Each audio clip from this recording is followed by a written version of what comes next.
All right, we are live. What's up, everybody? Oops.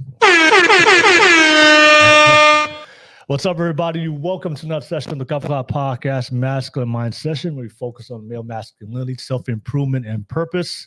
Live out of San Francisco on this beautiful Thursday night. You guys already know we have Damien. You guys seen him before on previous podcasts before. He is joining me tonight for the Masculine Mind, and we're going to have a great discussion. We have a great topic to discuss about the red pill space, theories versus practical experience. So get your popcorn ready, and let's get it. What are we arguing about? A man is gonna do what a man wants to do. Yes, all on your wrist. Make you my wife, you no longer my bitch. Let's get it. My name is Will. I'm the host of this show, the number one Polynesian podcast in the world. Dripping in Versace. All these other hoes trying to copy. Women tend to bounce around in relationships. They can't stick and stay in a long-term relationship. Again, don't agree with this. Just So let's say, are you still in it? Are you still in it? no. So you're basically saying I'm a whore. This content is not suitable for the children under the age of 18 without adult supervision. Please be advised. So I just wanted to take the time and make this video to apologize to absolutely nobody. Love all the freaky things you do. My love was way overdue. That's when you came out the blue.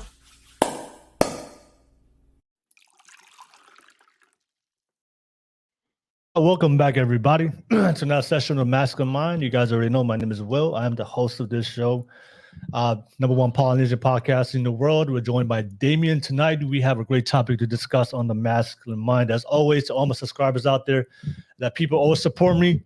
Thank you so much for all the love and support. You guys already know what to do. If you find value in the content, smash that like button real quick, like and subscribe button real quick. Okay.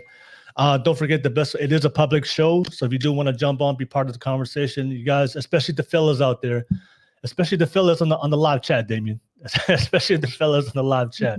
That's one of the biggest things I always preach to these guys, man. Come on this show and put yourself and join us on these discussions, because I know one of the things I know for a lot of guys is they don't want to. They lack the practical experience, and we're gonna dive in more into the topic. So I always encourage guys to come on this show, talk about the things that the things that we talk about, especially when it comes to men, when it comes to dating and relationships. And I think one of the best things from my life for myself is building a strong network of other men. So that's why I've always encouraged guys, man, like jump on. It's a public show. We get a chance to talk to me and Damien. Build a relationship between me and Damon, and build your network. So that's something I always encourage guys out there. But put yourself. I know a lot of you guys don't want to put yourself on camera, but you got to take risks, man. You got to challenge yourself. You know, it takes courage to put yourself on camera as a guy, as a man. So if you don't want to do that, then it shows there's a lot of work to do. So I encourage you guys, especially the fellas, women too. If you want to jump on the women, I know a lot of women always want to ask questions about the male mind and male perspective. But for the fellas out there, I highly encourage you guys to always jump on and put yourself and have these discussions with us. Of course, the best way to support me is my locals. The link is in the description of the video. Would definitely want to support me. Exclusive access, and of course, direct access to me, content, the vlogs, and of course, the opportunity to jump on the in-studio podcast that I do on Fridays and Saturdays. So you definitely best way to if you could definitely support me, join, become a subscribing member, and of course that's pretty much all my YouTube stuff. I'm excited to have Damien here. I have a great topic to discuss tonight. Something I've always talked about with Balafessa, about being able to elaborate more and get a perspective from Damien as well. But Damien, I'll pass it to you. I want to give yourself a quick intro for everybody out there before we dive right into the topic. Hey everybody, Damien. Sometime podcaster, often panelist on a lot of these things. Originally born in San Francisco, raised in Oakland, but I live in Texas now. We moved here about 2 years ago, but I still consider myself a Bay Area native. So I been married for 15 years, known my wife for 20. So got some direct insight on things that people. I'm here to dispel a lot of the myths people have when it comes to like marriage and relationship and things like that. You know, because I think a lot of things have been perverted over time, and I think there's a good set of men who want to kind of straighten things out because we want to get back to our true nature, which is to build legacies by having healthy, fulfilling relationships. So that's what I'm here to help you guys with. All right, let's get right into it. And of course, this is a live show. Let's get that live chat popping. Drop a comment if you support. And of course, if you recognize Damien, show some love on the support. And of course, I'll definitely drop the links on the description for Damien's podcast. I know it's going to be relaunching it soon. So definitely support him. But we'll go right into it, Damien. The discussion we're going to have tonight is, I think we talked about it a little bit before on this, right before we got on this podcast. We talked about the red pill space. So there is a red pill space, manosphere. And a lot of the things that they talk about in the red pill space, they're not practicing it. They're not practicing it in their own lives, or they're talking about something that they've never done before. So a lot of the conversations, especially in the red pill manosphere, is about dating, relationships, marriage, right? But the irony is a lot of the people who are diehard red pill, they're not in a relationship, they're not with the woman, or they're not have no or any intention to be married. All right, so I think this is a really important discussion topic to have. But right before we go into it, Damien, I wanted to ask you real quick, what's your general view of the red pill space as it currently is today in 2023? I mean, I feel like it started off well. I think it started off as like we talked before, as a way for men to get together and kind of share experiences and ideas on how to better themselves and put themselves in a position to get the most fruitful and fulfilling relationships. You know, whether it be like, you know, making sure you're physically fit, making sure that you are motivated to be financially secure, what have you. Those things, I think, are some good foundations that men have passed down to each other from generation to generation. But I feel like it's gotten a little bit perverted. I think what they've done, they've taken some real traditional ideas and perverted them to where it's more in line with, okay, subjugation. How can we subjugate women and give ourselves all of these excuses for behaviors that aren't historically in line with healthy relationships? I think there's a lot of people out there who have bias and animosity toward women who are using this as a rallying call to kind of spread disinformation that only propagates separation of men and women. When, like we were talking before, we already know that men and women are better together than apart. True. Yeah. And I know the irony is, right, I said on the right before we got on the podcast that the red pill space has become the feminism for men. All right. You know, feminism is known to be anti-men, and now the red pill, the very extreme red pill, it's now seen as anti-women, right? Yeah. But I do agree with you. The purpose, I do believe in the beginning, I did see that the purpose of it was to bring men and women together because we are better together than apart. But I do see today, currently as it is, and based on the things that they talk about on the red pill, it's pushing men, and now we have all this different ideologies like the MGTOW, right? Men going their own way. Like there's encouraging men, you know, give up on relationships, which is crazy to me in 2023. It's crazy, right? 20 years ago, you never think that a man will say that, you know, I'll just give up on women, you know. Yeah. Yeah. But that's a real life issue we're talking about today. But just to be fair on the red pill, because I know I have a lot of red pill friends out there and supporters out there who are watching this right now. But just to be fair for the red pill, let me ask you, Damien, what are the pros of the, you know, there is some good. Let's just be honest. And there are there are some good things. So I do want to keep it fair for a lot of my red pill supporters who follow my channel. But what are the in your opinion, Damien, what are the pros of the red pill? What are the pros of the red pill? I think the pros would be any aspect of it that encourage you to better yourself, to become your best self, whether it be get in physically good shape, whether it be like being financially secure, whether it be being more discerning when you're out in the field, out in the world, dating women, to make sure that you are picking women who have the same end goal that you are. I was like, those things are some solid principles that I think that if applied correctly, you can set yourself up for a really good relationship, you know. But those are the same foundations that, you know, have been passed down for generations. You know, grandfathers tell dads who tell sons. That's just the way it's been. I was like, those foundations are tried and true and tested, and they work, and they are functionally valid in relationships. So yeah, those are some of the things I think are very valid when it comes to red pill. Yeah, I do agree. All these self-improvement content that they provide, you know, I think that's very important, especially when it comes to the physical and the financial part, because we do understand that plays a big role in our role, the finances and our physical. And I think those are the biggest things that men can help improve, especially today in America, where the obesity rate is like what, 40-50%.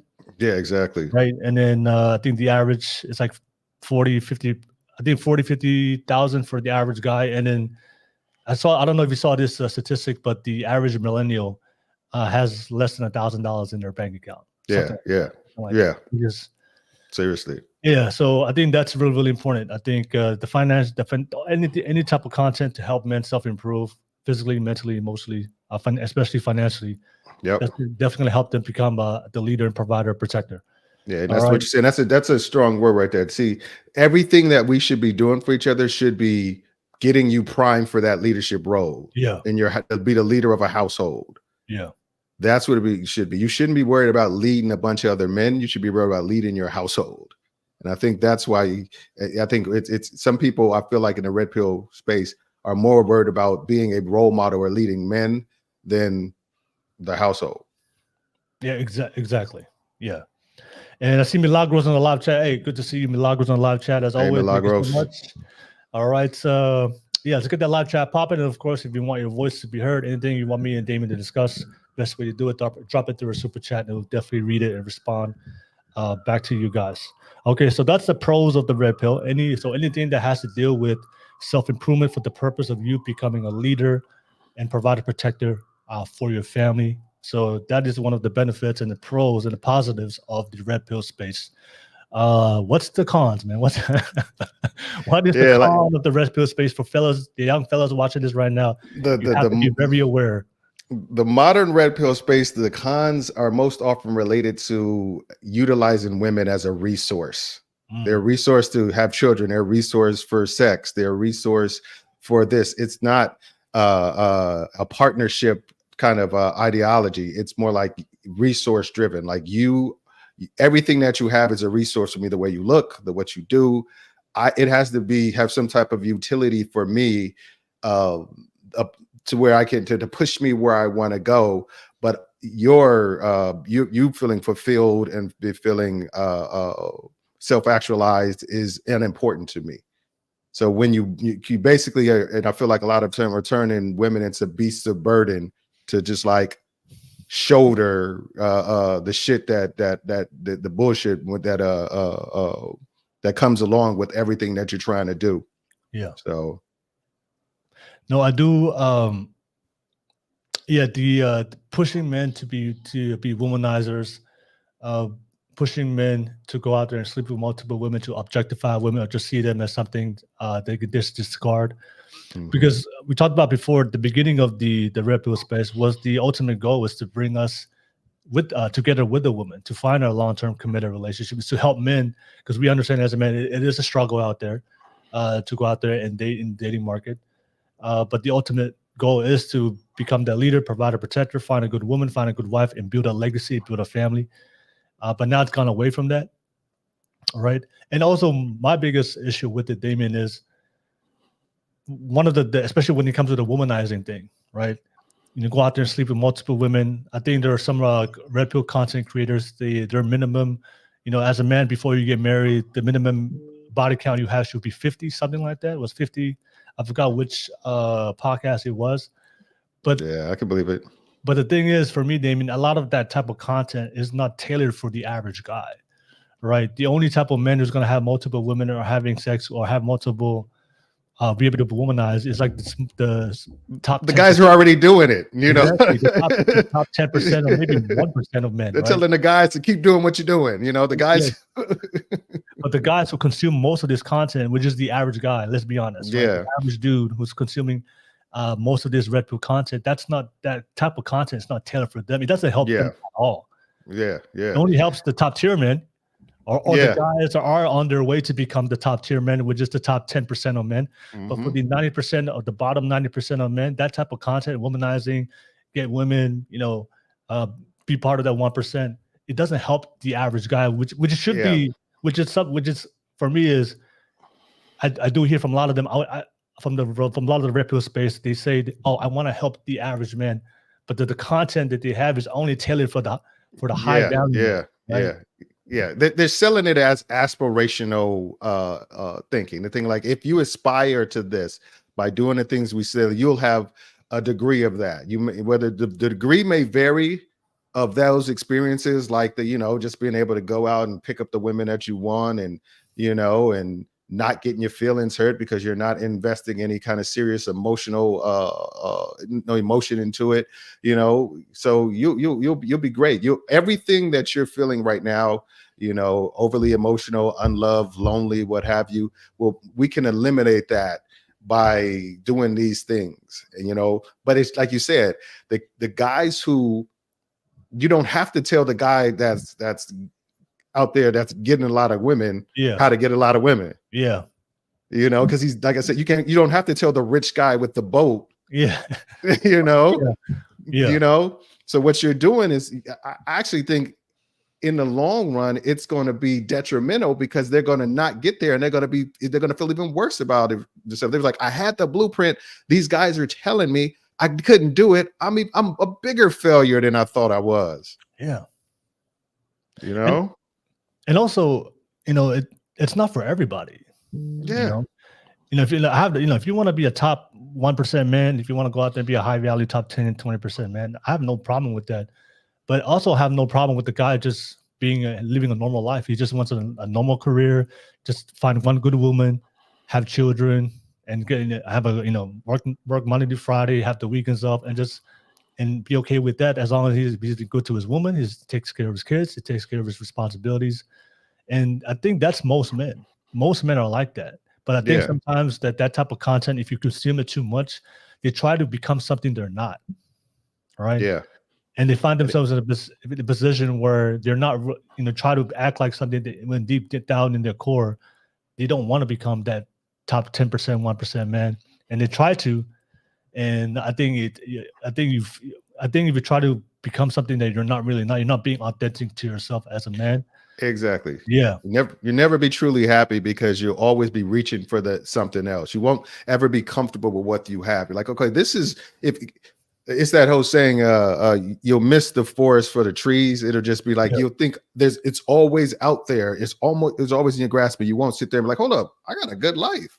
Yeah, I got this woman who loves me and cares for me. I got these great kids. You know, I'm doing well. I'm comfortable. You know, it'll always make it seem like you're missing out on something. Oh, and there's another part that that I wanted to bring up when it comes to that. The thing with the whole infidelity thing is huge to me. Is the whole expectation and making it okay to be reckless and unfaithful to a woman. I think that's a cop out. I think what it is that's just a way to attract guys who weren't very, like you said, weren't very successful with women, to be like, you know, you'll be justified in having a bunch of women once you do that. I think one of the things, a good leader does not cheat on his wife. A good household leader, and I'm gonna tell what that means to me, is that some of the leadership qualities that some of the things that makes you an effective leader is impulse control and good decision making. You know, and if you're out there just anytime you see a hot chick, you feel like, and you hook up with her, you have bad impulse control, which could lead into making bad decisions for the family. Yeah. So I think if you can't display impulse control in something as far as I choose not to sleep with a woman or step out against my wife, that can spill over into other parts of your life. Like, I want to quit this job. I don't like this job, or I'm gonna quit this job with no real foundation to fall on. Oh, I'm gonna do this. We're gonna just live by this house, not knowing that you can't really afford it, or things like that. You will live if you live on your impulses. You will always be in a state of uncertainty. Yeah. And I think that's why I think if you're trying to be a leader, you have to be able to maintain your basic self, which is your basic nature, which is to be unfaithful. Yeah. No, I do agree with that. I think discipline is one of the to me, masculinity, one of the core tenets of it, to me personally, is discipline. I don't believe you can be masculine as a man without discipline. But one of my biggest criticisms with the feminists is what a lot of the rhetoric they teach the young women is like they're not being upfront, telling the good and the bad, right? So if you're gonna teach women to go be independent, live by yourself, you don't need no man. If that's what you want, like you're an adult as a woman, go do your thing. But be honest, especially for the younger generation who don't have really a lot of practical experience, to understand what are they signing up for the type of life they're getting themselves into.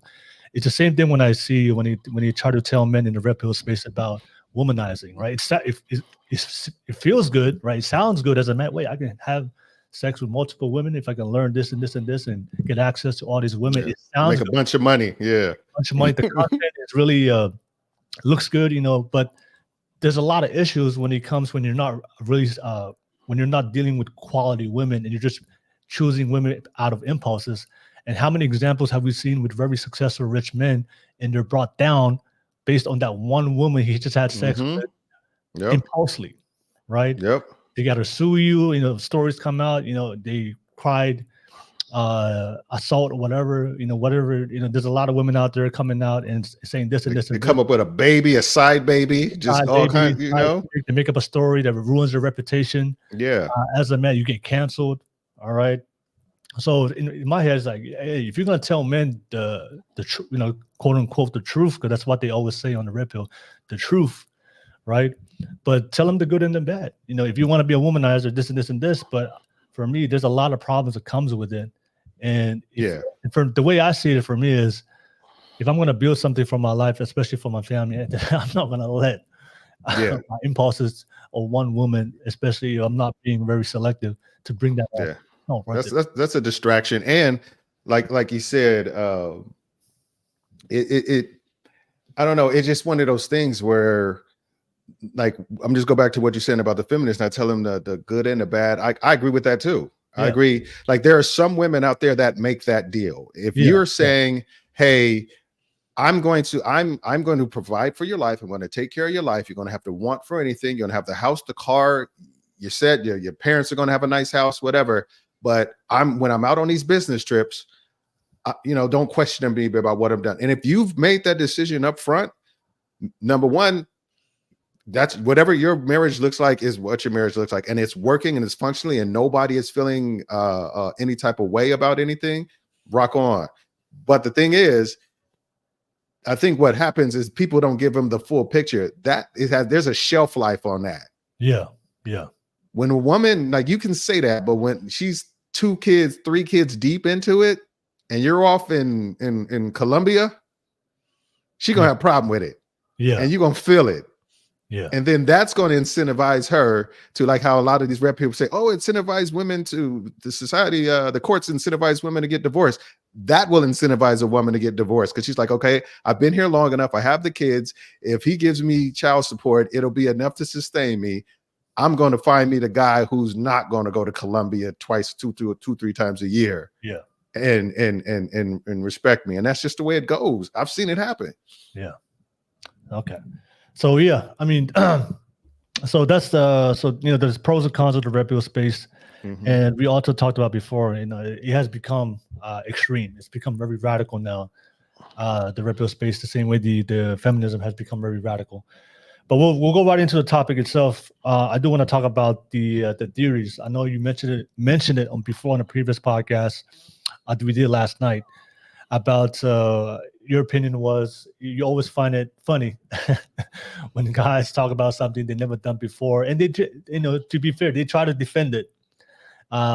You try to defend their point of view, but can you expand more on that? I know because you said you've been married for 15 years. Yeah. You've been on podcasts before. You do have conversation with a lot of these guys with the red pill ideology, and I would say 99% of those guys are either not in a relationship or they've never been married before.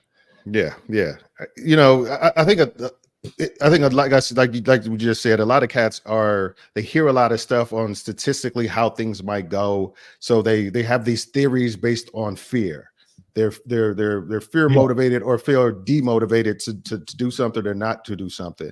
It's one of those things where they say, "Oh my God, why would I even structure my life to where I can get married and have a wife and build a family when 50% of marriages are going to fail and 80% of them or whatever are initiated by women." By women, yeah.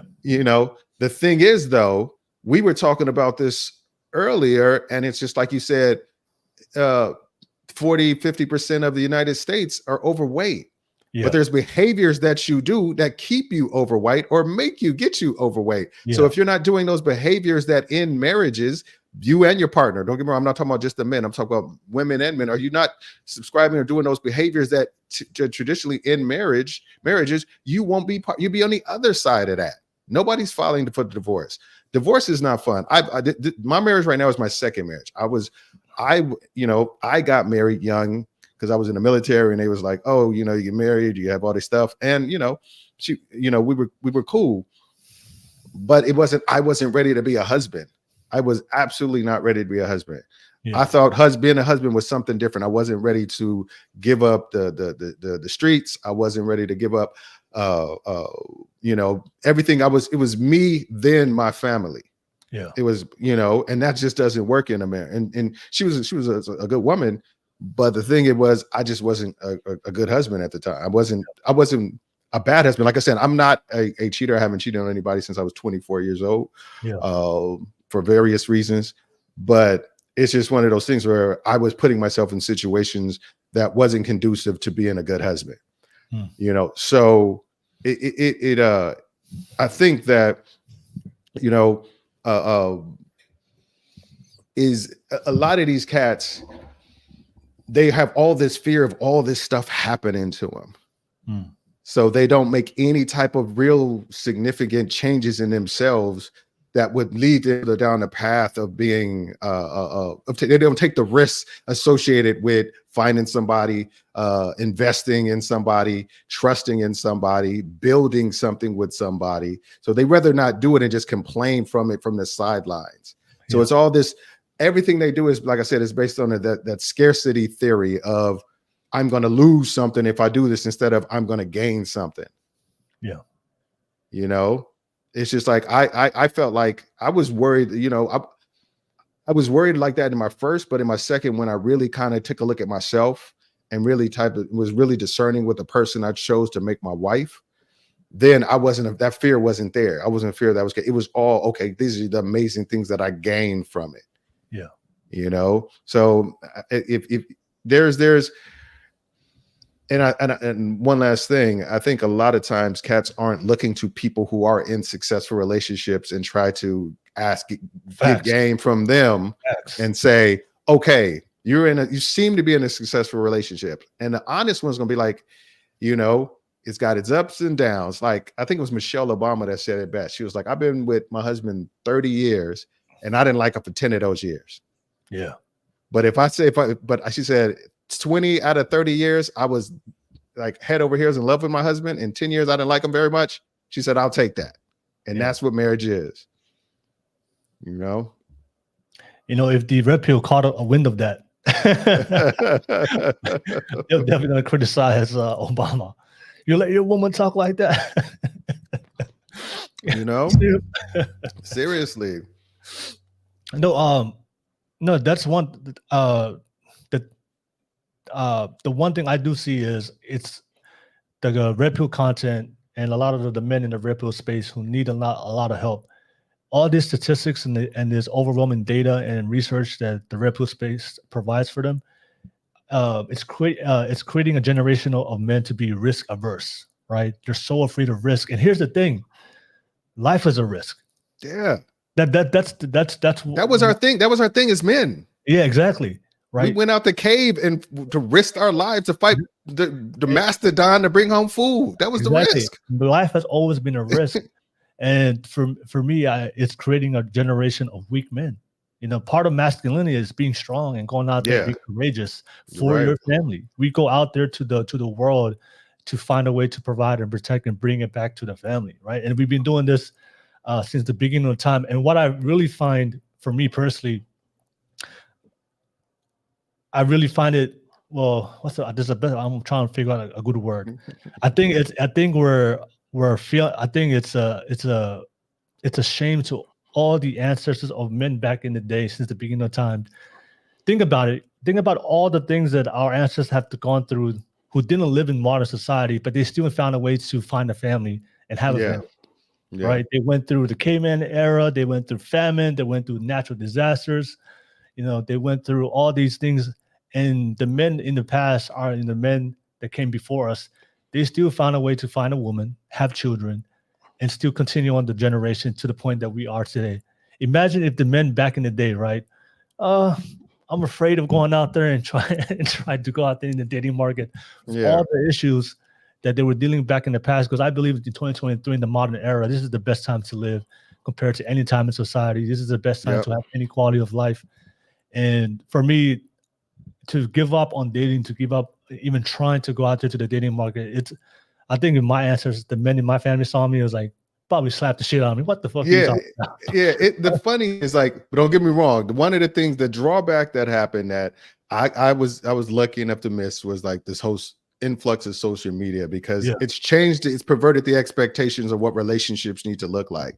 You've invited so many other people into your relationship instead of it being about you and that person. So you set expectation based on other people are telling you the expectation that what you should set in the expectations you should set in your relationship, you know. But to go along with your point, I don't remember a time where I've heard this many people complaining and whining, and men complaining and whining, crying about this kind of stuff. I just, you know, like, yes, it's like it's like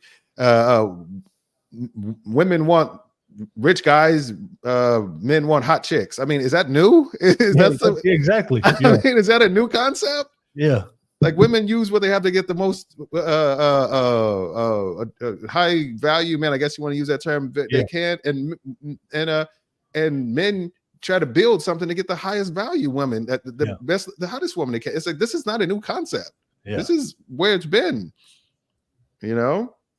And if you couldn't, you found peace. And if you didn't reach the high level to where you're that top 10%, you were able as a man to find solace in your position and build something where you at and like rock with it and not complain about it and be happy.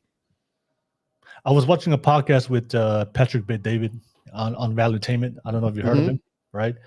He said something that was really profound to me. He said, look, I understand there's a lot of guys that don't want to get married, but here's the issue. If you marry a woman, it is a risk. If you don't get married, it's still a risk. Yeah. So which risk do you want to take?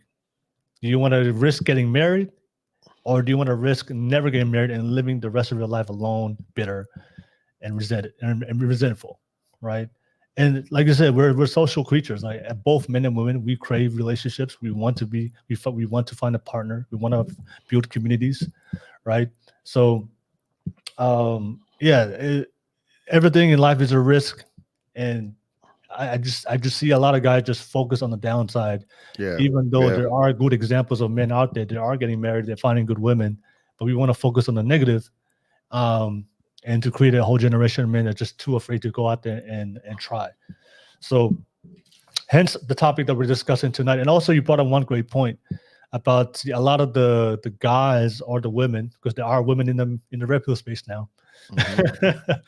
A lot of the men and the women in the red pill space, you know, they don't a lot of the things they preach about the relationships, they don't have that in their own life. One of the biggest things that my former mentor, because I did 7 years in sales. He always told me that I always remember to this day. Like he told me, success is simple.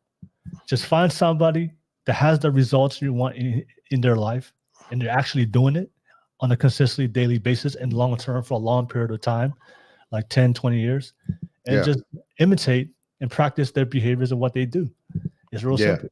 Yeah. Right? I mean, but you got to be careful with that, because a lot of people, like, I think now modern days is a lot of people who are just, they can be faking the funk. So you still got to be discerning on who you follow that. But, you can tell the people have those solid relationships. Yeah.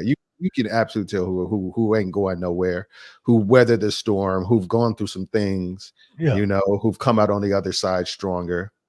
Those are the people that like, because if you're looking like, oh my God, I know this guy who went and got married, he got a divorce, and he lost half his stuff, but you probably know 10 people who didn't.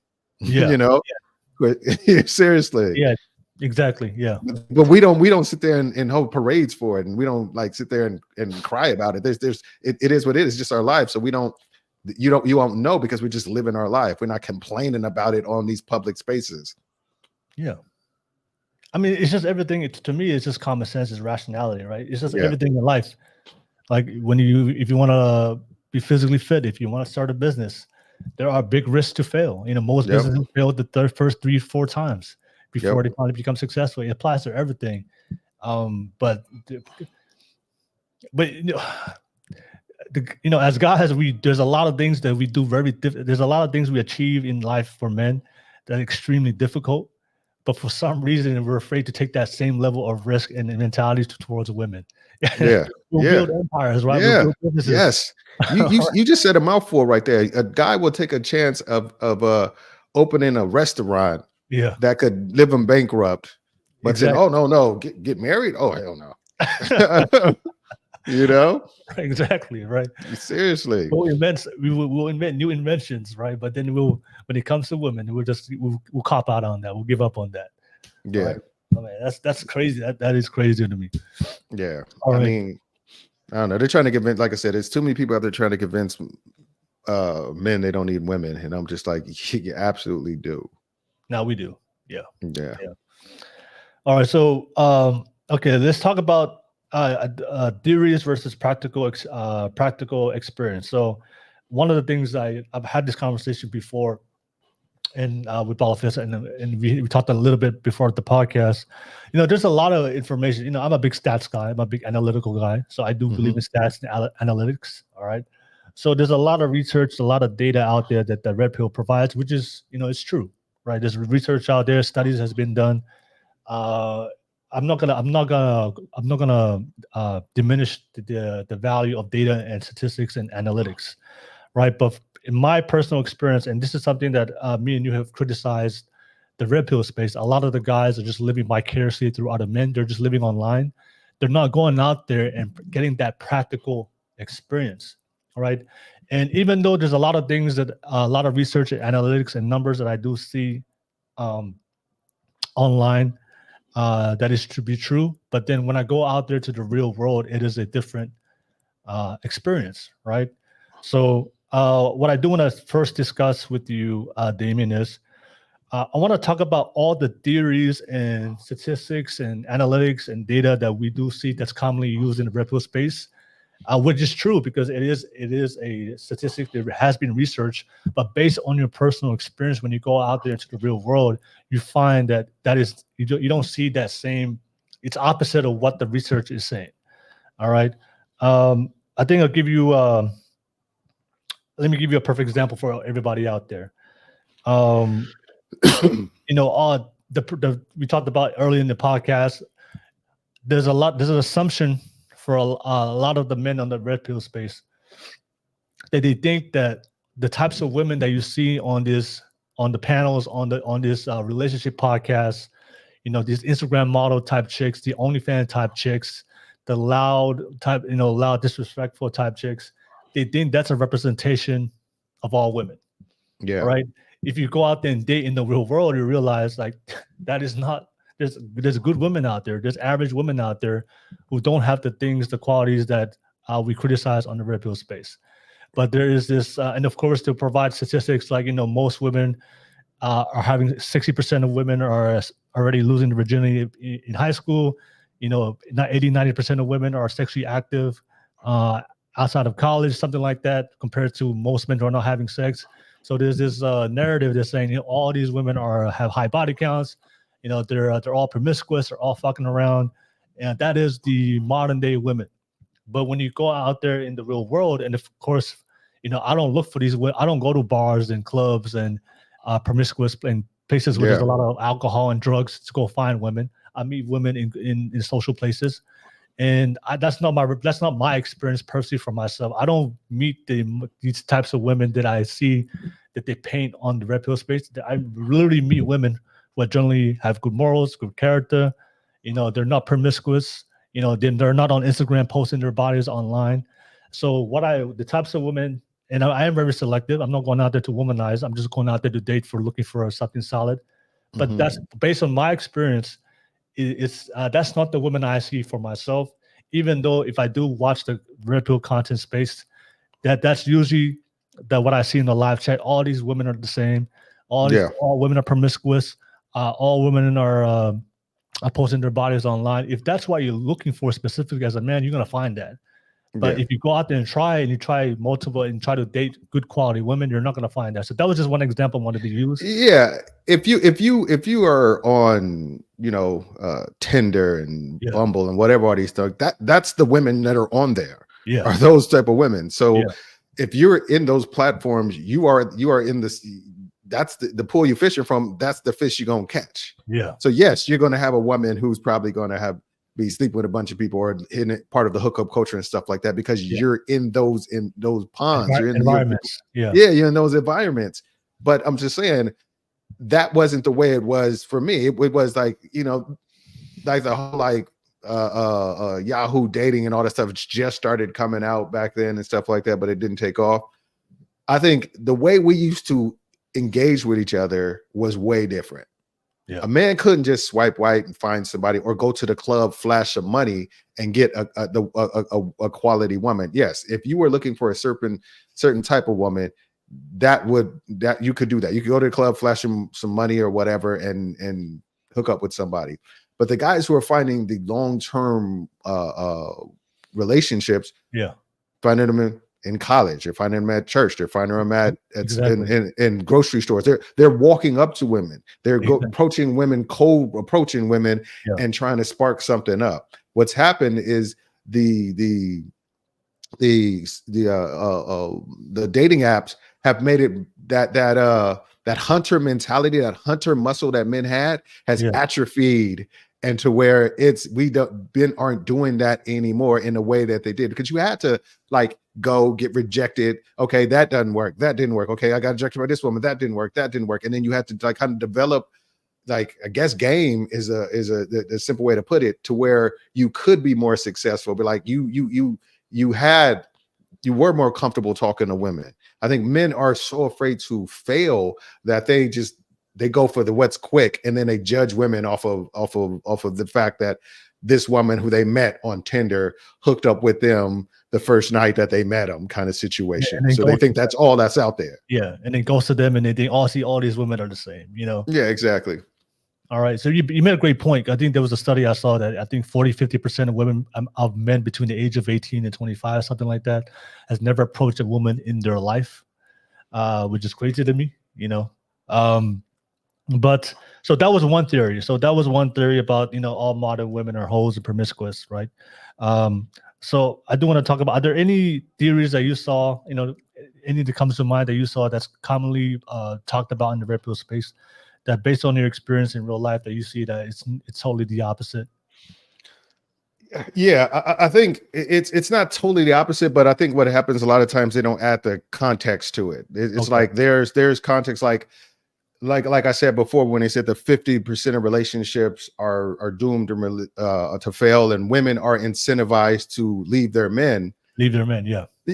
I think that right there is a fallacy. I think realistically, if you do dive into it, there've been a number of studies where they find that you know, I think it was only like 7% of women get any type of spousal support. There's child support based on that, but the average child support payment was something like $280 a month per child. I mean, it's not like something like women are just getting crazy. Like they see these settlements that these celebrities are paying to $20,000 a month, but $20,000 a month to somebody who's making $2 million a year is not, that's 10% of their income. You know, so but I don't think people put that together. And historically, men end up in the long term better off after divorce than women do, because there might be that financial hit early on, but as far as generating that money back, and then men have a lot easier time finding a spouse that will accept the fact that they were married and may have a kid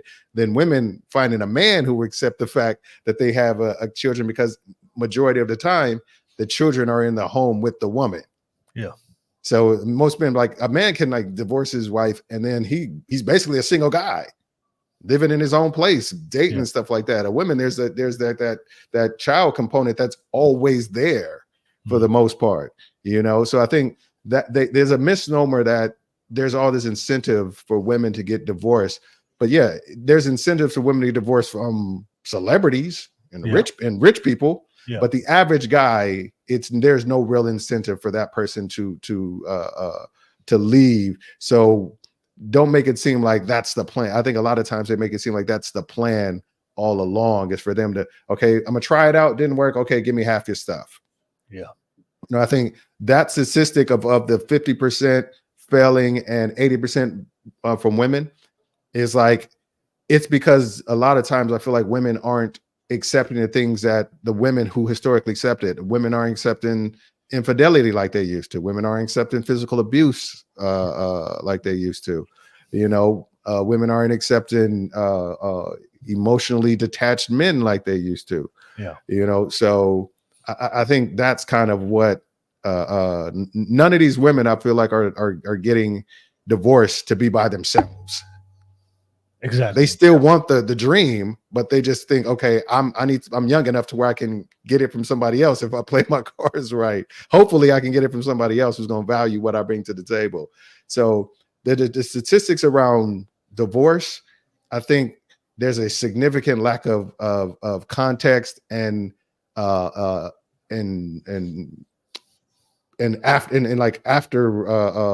data on what happens after. Like in the long term, what happens to a woman 5 years after post-divorce? I think that's I think is one thing that's always bothered me a little bit about statistics. A lot of people read off. And also, I know one of the primary reasons, that's the top primary reasons of divorce, is finances, right? Is financial insecurity, right? Yeah. And I one of the things I do believe as men, I think as a man, the reason why a lot of women stayed in relationships traditionally is because they were with a man that could be able to financially provide and protect them, and gave them the option whether they wanted to work or not to work, right? I think a lot of guys, you know, they complain about women leaving, especially when it comes to financial reasons, but those are the same guys who are not really working on themselves financially, and they're actually depending on their woman to carry their burden, which I believe as a provider protector, I think that is the burden that we have to bear, is to make sure that we take care of our finances. And I do understand it, you know, there's especially in today's age where it will be difficult for a lot of guys to 100% pay the bills. But I think ultimately you should have a plan as a man to ultimately get to the point where you can provide and protect. But the women back in the day didn't have to worry about financial security, right? The man had to take care of that role. But now in today's relationships, men are expecting the woman to pay for things and expecting to go out there and work. And so you want the women to go out there and work at the same time to do everything that women traditionally did back in the day when it comes to the house and still work. I think for me, that's a lot. Yeah. That's a lot. Can you pull up Hootie Mac Subs, the last comment he made? I want to address that. Which one? The very last one, which is my name in capital. All right. All right. He said, Go ahead, read. Do you want me to read it, or you want to read it? Damien Is might it- be basing his opinion on celeb culture, ignoring the everyday woman whose videos get viral on social media for spewing venom at men and relationships. Oh, she said everyday women. That's Yeah. That's a strong word. And the thing is, you know why it goes viral? In things go viral when they're rare. Yeah. If it was the norm, people would just be like, "Oh, that's just the norm." It wouldn't go viral because people would just be used to it, seeing it all the time. They go viral because it's a rarity for women to move like that. You know, so that's why when he's saying I'm basing it on celebrity, no, I'm basing it on practical of the people I know who have gotten divorced. Yeah. I look at the situation, yes, because I'm not around everybody who stays together. The women in the situation are faring a lot worse than the men in the divorce after the divorce, even with children. So I'm just basing it on a realistic experiences, and mine is not just, you know, somebody might say mine is anecdotal, but I see it in the majority of the relationships. So that majority of the relationships that end has led to a consensus, had led to a synopsis by me that's kind of how it goes in most cases, not in all cases, but in most cases. I'm not basing it on celebrities. I'm basing it on what I see and what I'm experiencing, you know, and statistics. You know what? Hold on one second. I think I was having this conversation and I wrote some stuff down. Let me see if I can find it real quick. Okay. Yeah, but as always, Wody Max sub on YouTube, IGF, Facebook. Hey, I appreciate you guys being on the live chat. Don't forget, this is a live show.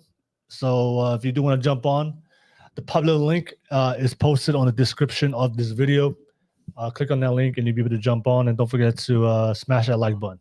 Okay, so it was a Massachusetts gender bias study published in the New England Law Review. 10% of spouses receive alimony. Only 10% of them receive alimony. Poverty rates for separated women is 29%. For separated men, it's only 9%. At post-divorce, men remarry. So 64% of men remarry. Less than half of women remarry after a divorce if there's children involved. Yeah. You know, and 97% of court cases in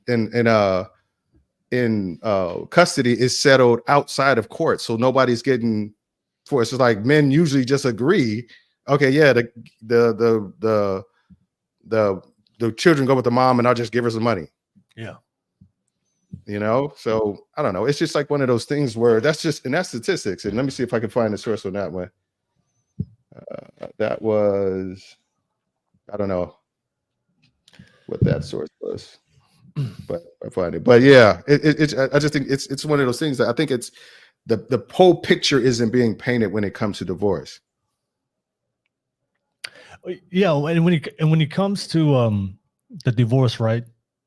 And I think for me, the only examples that I see in my personal life of relationships actually working out long term are traditional relationships, right? Yeah. The man is the masculine, the woman is the feminine. He's the provider, protector. The woman supports him. I've never seen any example of anything that's untraditional or the type of relationships that's normalized today, like situationships, you know, having side chicks, having side dudes, you know, all this extra stuff nonsense that we see on online. But what I do believe is, for a lot of guys, is they want traditional relationships, right? They want a traditional woman, and they complain about the divorce rate. But whenever you look into the women and the men and the dynamic of their relationship getting divorced, you find examples of guys that they're not in their traditional role. They're not building a traditional relationship. And that's why I brought up the point. There's a lot of guys complaining about women leaving for financial security. But if you look at those examples of those divorces, a lot of those guys weren't financially competent. They weren't working themselves to fully provide that financial security to a woman, which we already know in the red pill, which is female nature.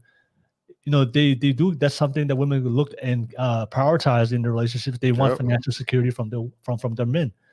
So traditionally, the men in the past, we were able to provide financial security to the women. I never heard my grandma or the the older women in my life complain about finances. Right? Yeah. The men in the past always held it down, whatever it's through financial means, or back in the islands where I'm from, we didn't really. They just went out there to the farm and made sure there was food and there was always food and water provided for the family, so they were good. They didn't have to worry about what to eat. But so if we're gonna complain about modern women leaving the relationship, but then my pushback is, are you building a traditional relationship where you are in your mask and you are the leader and you're making sure that you're providing financially to your woman? But if a woman's leaving you because she's not secure and you're not providing that, I think there's a lack of accountability that's left out of this conversation. 100%. It's easier to blame the woman, but the thing is, I have never seen it yet. When I see the even the celebrities, right? The celebrities, the women still leaving, but these are the same guys that they're not, being loyal to their woman, which is something that I believe in. If you're not going to be loyal to a woman and you're going to cheat around, it's only a matter of time. They'll tolerate it for the money. They can only hide cover their eyes so long. Before they'll tolerate it. But someone will sign up for it. But at the end of the day, it's still not going to work out. Traditional relationships where there was commitment, morals, and good, strong principles, values, and the man is committed to the woman is committed to the man. He's in his masculine, the woman's the feminine. Those are the only examples of what I see today. And don't get me wrong, I'm gonna have the men's back on this one. This is I do believe that social media has changed women's impression of what a comfortable life is. Yeah, because it used to be, I got a house, kids are fed, I'm doing well. We could, maybe we go to Disneyland once a year or something like that. Just we have a little bit of fun. Like social media has perverted it and make it think like, okay, you need to have all of this stuff. Your vacation needs to be in Dubai on a yacht, with what's called it. So if you're not providing that, why are you wasting your time with a man who's not providing that? I've heard that, and I do believe that can be the case. But I think if you are a solid man, you can bring that back down to reality and say, hey, this is what those people have to sacrifice to have those things. I'm not living in debt. I'm providing for our future. I'm thinking long term. When I die, I want you to be left with something. I don't want to spend all our money trying to impress people we don't know. I want to build something that's going to be there when I'm gone, and that's going to make you comfortable. My job is to provide for you for the rest of your life, if possible. So I think that's the thing that a lot of men aren't like kind of communicating well. And I said a reason is because social media has kind of perverted of what a great life actually is. Because like you said, in the islands, a great life was exactly the way you said it. When my growing up, I felt like I had a great life. We weren't rich or anything like that. But my parents who showed affection to each other, who loved stuff, they had their ups and downs and whatever. But when they worked through stuff and they were a team and they raised 4 boys, that's the way it is. So, okay. All right. I see you, Newman Lord, on the live chat. Hey, good to see you, Newman Lord. I think this is the first time I've seen you in the live chat. Thank you for watching. Don't forget, this is a public show. So fellas, and the ladies out there, if you do want to jump on, click on the link, especially those who disagree. I challenge you guys. If you guys have a different opinion. I appreciate Hootie Mac. Hootie Mac, we appreciate you. You contributing and you giving us topics to talk about. We rock with you, Hootie Mac. Yeah, appreciate you. Whether you agree or disagree, let me know in the live chat. And of course, you have the option to join us. We definitely would love to have that discussion. All right, so I do want to talk about another one, Red Pill theory. Modern women today are not willing to follow leadership. We just had a conversation about this. I was sure about that, basically. Don't say train. All right, but that's also another narrative I see. The modern women say, that they say, modern women today, they'll never follow a man's leadership. They always want a partnership. They don't want to follow your lead. So that's why you should avoid dating and marriage altogether, because women today are not willing to follow leadership. All right. And this is I understand. That's what I see in the Red Pill space, but this is my experience, Damien. Mm-hmm. When it comes to leadership, number one, are you an effective leader? That's number one. Are you able to lead a woman? And number two, it also depends on the woman that you pick to follow your leadership. That's good. The problem with this is why I disagree with that, because most guys today, number one, are not masculine. A lot of them are not into masculine. They're not effective leaders. All right. Communication is a big part of being a leader, and what we saw last night as far as communicating, a lot of the, I love Fatty and I love Beans, right? They're my boys. We started on this podcast, but that's something they definitely need to improve on. All right. And then also who you choose to pick, right? If you choose a woman you find at the club, you just have one night stands and you try to wipe that woman, or you choose a woman that don't have the same morals and values and principles, but she's just hot. A lot of guys just pick a hot chick, but ignore that to make sure that your values and principles and what your outlook and plan for your future is not aligned first. So I think as men, I don't have a problem with women when I go out and date women. I don't really have a problem with women following my leadership, following my leaders and men. I try to be a gentleman. That's how I was raised by my dad. Be a gentleman. Take care of a woman. Provide for a woman. Make sure she's provided. Make sure she's protected.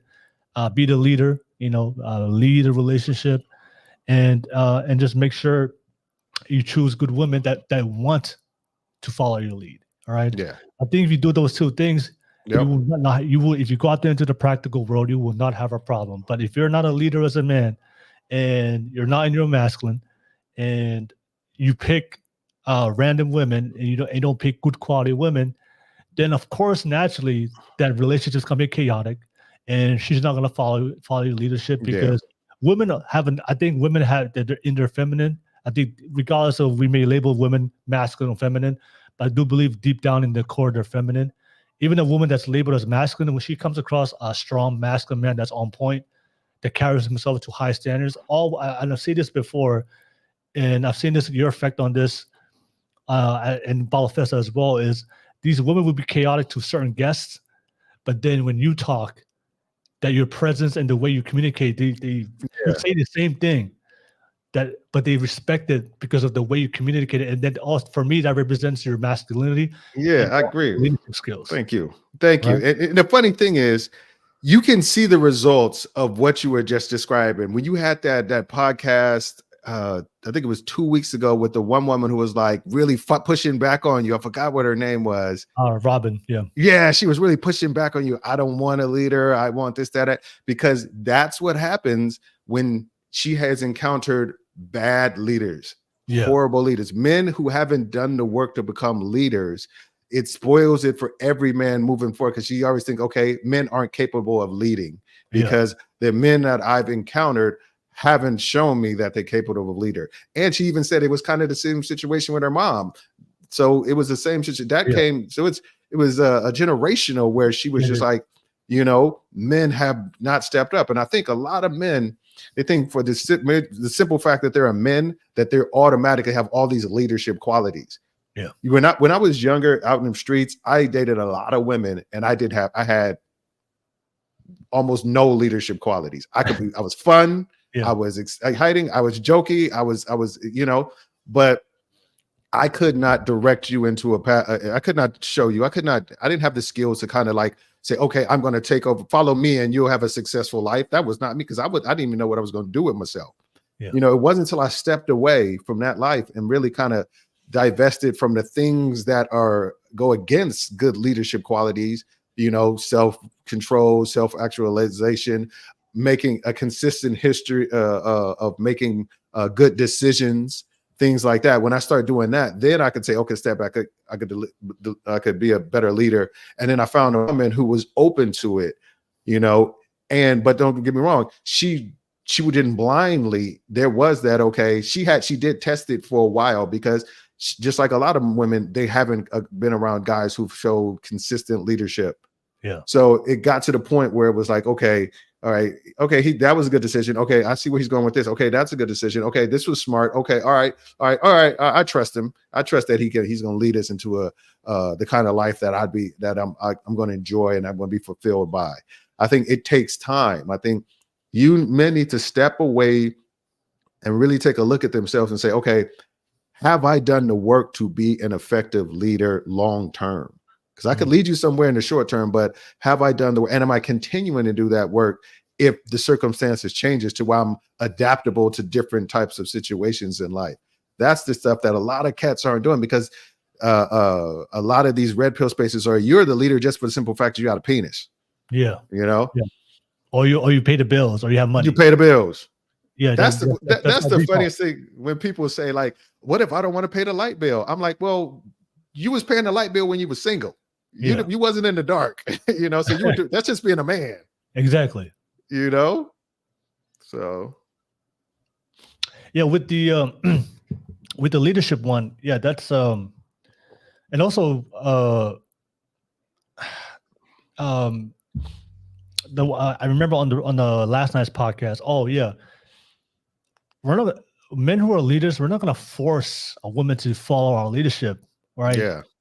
And I think the conversation for a lot of guys is, you know, they try to force a woman to follow them, even though they know for sure that that's not a woman that's not fit to be a wife, that's not fit to be a mother.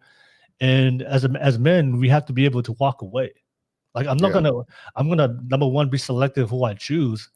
But if I come across a woman that is not aligned with what I'm looking for in a wife, and doesn't have the same values and morals as I do, I'm just gonna walk away. I'm not gonna force her to lead, right? Absolutely. And I think the reality that most guys don't want to accept or don't want to be honest with, most guys don't have options because they're not self-improving. Because so they come across the one woman they can get, and then of course as men we want to be the man, and they try to force that upon her. Where if you had options and if you were self-improving as a man to be attractive, you know, once we come across a woman that's not fit for long term to be a wife, I don't have a problem walking away from her, regardless of how attractive she is. Because I'm confident in myself as a man to find something else similar or better. Yep. Right. Men will drive themselves crazy trying to get that circle peg in that square hole. They will drive themselves insane to where they start resenting women because it didn't work out the way they wanted to, when this was not the person that was going to lead, because you didn't display the qualities of what that person thought would be an effective leader. Yeah.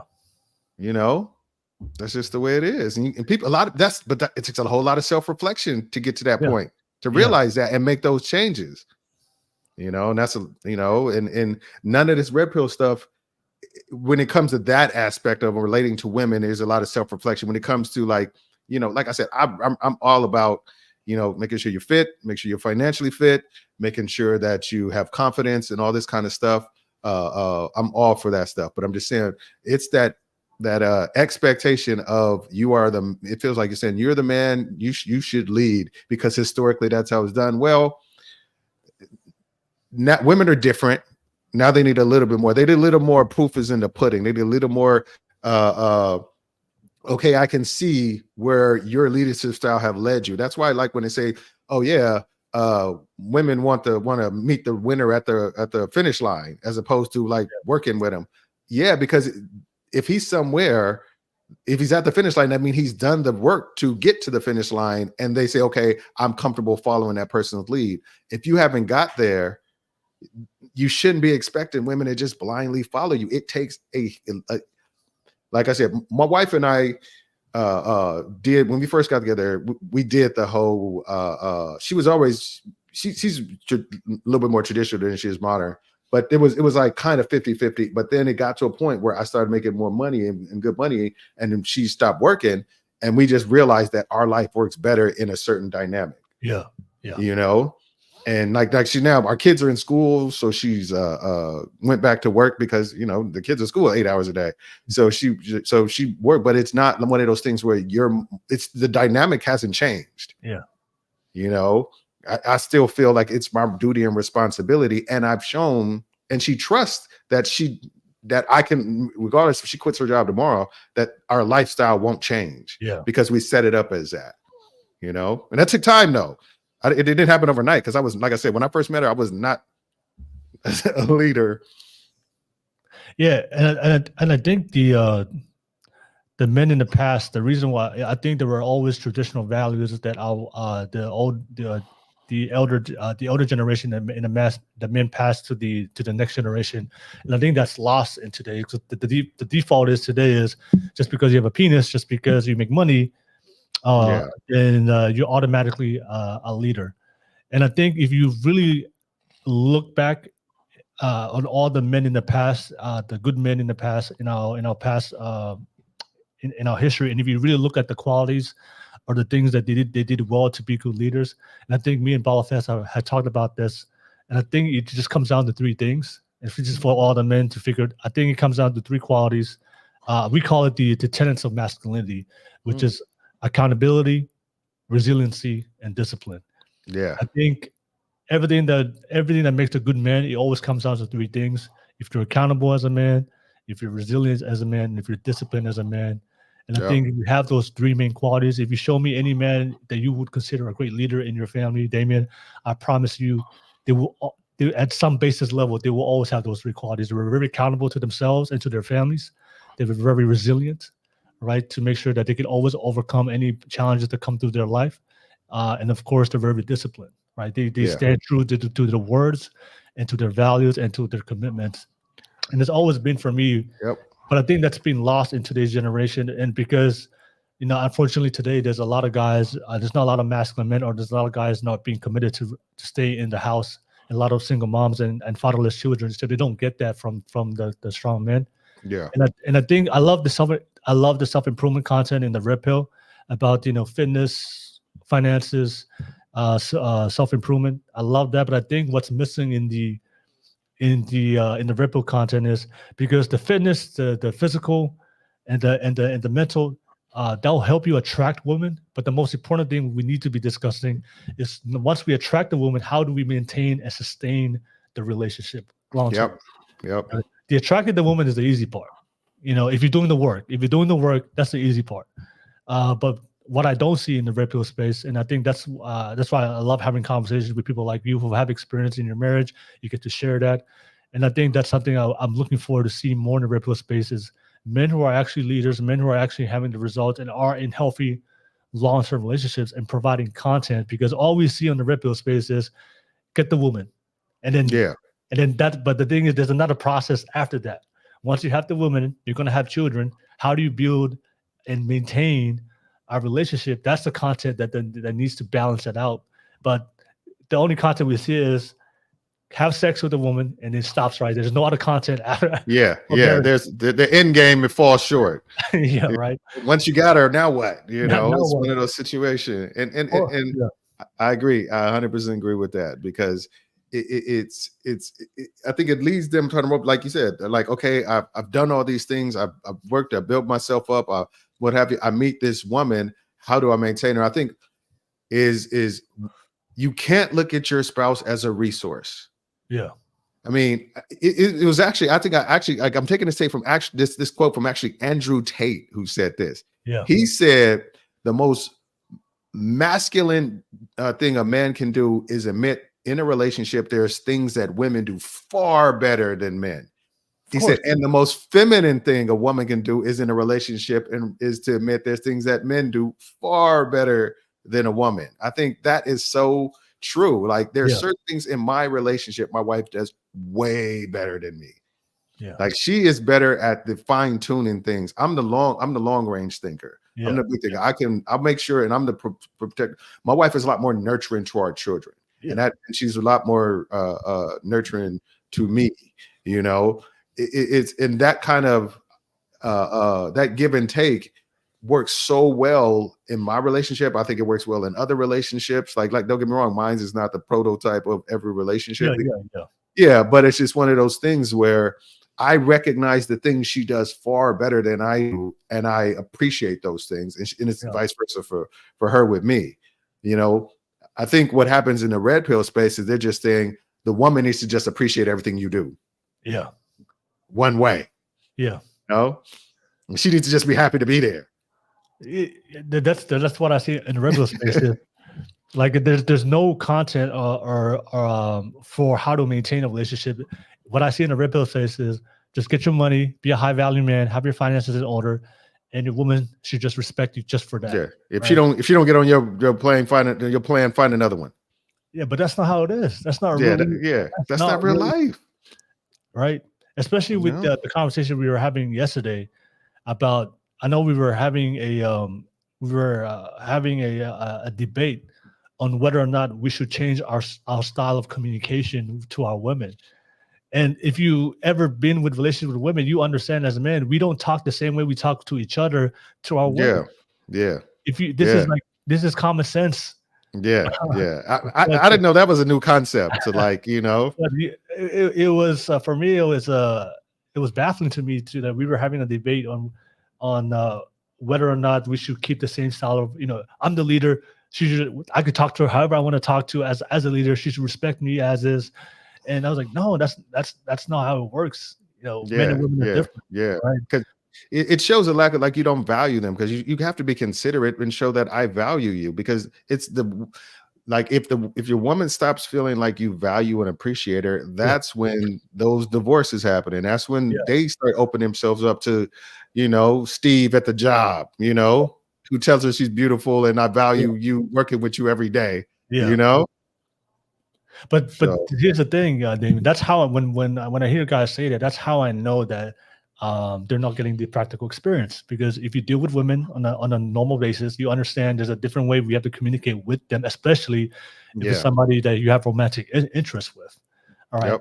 I don't talk the same way I talk to women the same way I talk with guys. We communicate differently. It's more of the women are looking more from the emotional perspective from us. All right. Exactly. So, that's when it was for me. I was like, why are we debating this?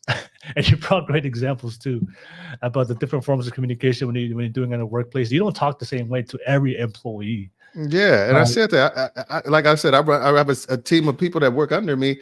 I know what motivates people, and I know who I can talk to, in what way that's effective communication for them. Well, I mean, you can talk one way, but you know what's going to happen? They're all going to HR. You're gonna be HR, or you're gonna be out of a job, or you're gonna be out of employee. Exactly. But then you're gonna be like, I'm still the leader. No, this exactly. You're gonna be leading your way home. Yeah, but that's that red pill content. It's like I'm the leader, I'm the man. You should just be happy with what it is. But it's a two-way street, and the way they present it online, it's like it's just a one-way street. Just be happy, I'm the man, and that is. And I was just thinking about it right now. Like there's content to get the woman.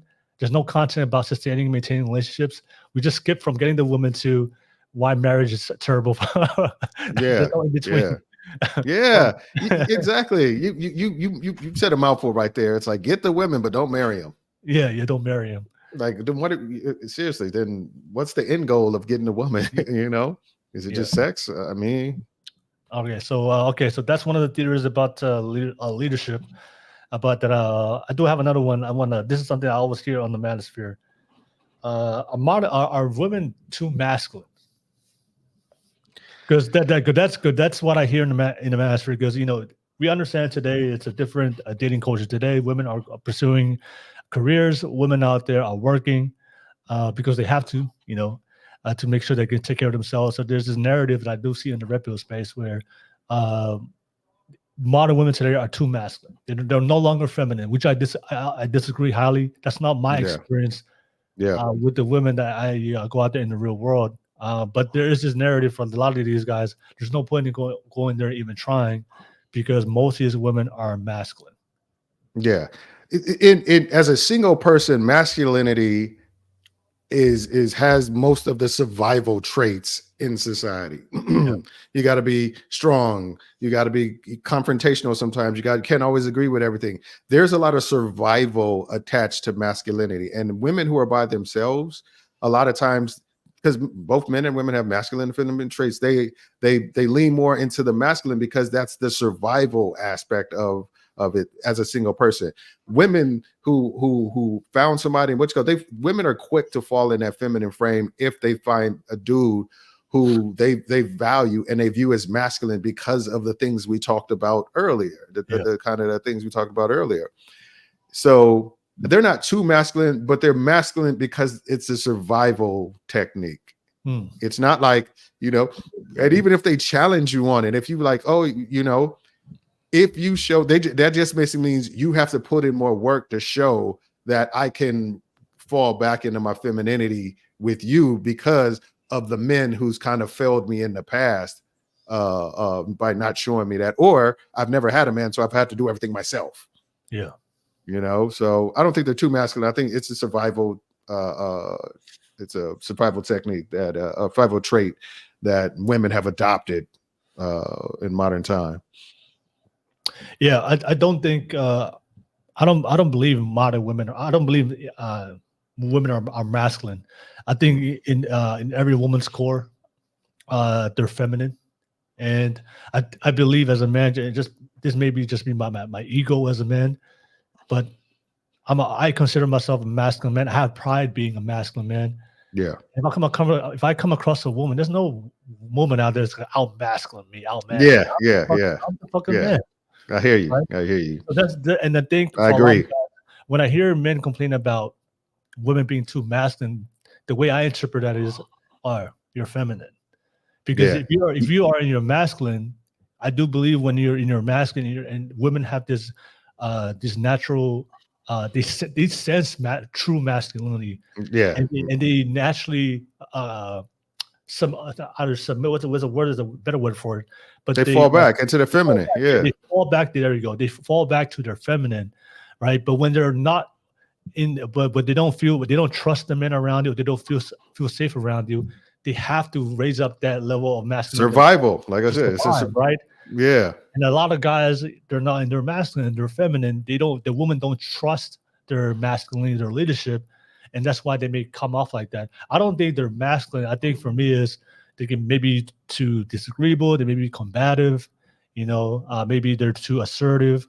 But I don't like the word masculine because I think as men we're masculine.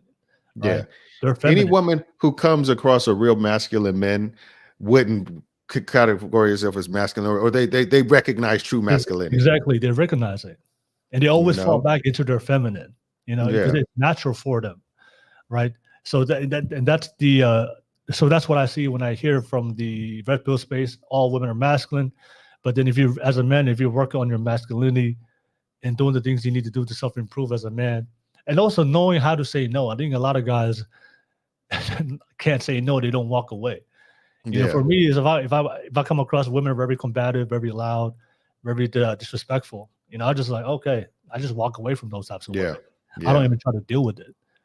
But a lot of guys I do see, if the girl's hot enough, they'll stick with that same woman. Hopefully that's like because I've had combative women when I was, but this I'm talking about young. It's just one of those things. I'm talking about 21, 22, and then because this is a true statement, I do believe that's come up in the red pill and manosphere space is like a lot of men get used to women being in their faces and yelling at them because they grew up with single moms who yelled at them. So it normalized women yelling at them. Yeah, yeah. So they're not. So it's just one of those things. It's like, whoa. So I guess this is the way it works out. But I think when there's like a male role model in there, it kind of tapers away. Because right now, my wife is not the person who yells at our children. She's more to try to reason with the children. And then if it doesn't work, she brings me to come in and do the yelling if it needs to be yelled in most cases. If I'm around, she'll yell here and there. But the most of the stuff, they know, like, that I'm probably going to be the one that's going to discipline them. And I think that works so well for a lot of women where it's just like, I want to be able to, I recognize his masculine and I recognize that when I recognize his masculine and I'm comfortable falling back in a more feminine frame like we're talking about. I just from my personal experience, like if you just make I think Balafesta said this before. He said that what women are really looking for, like he can sum it up in 2 words. They're just looking for absolute safety. That's all they're looking for. They just want to feel safe with you financially, physically, emotionally, mentally.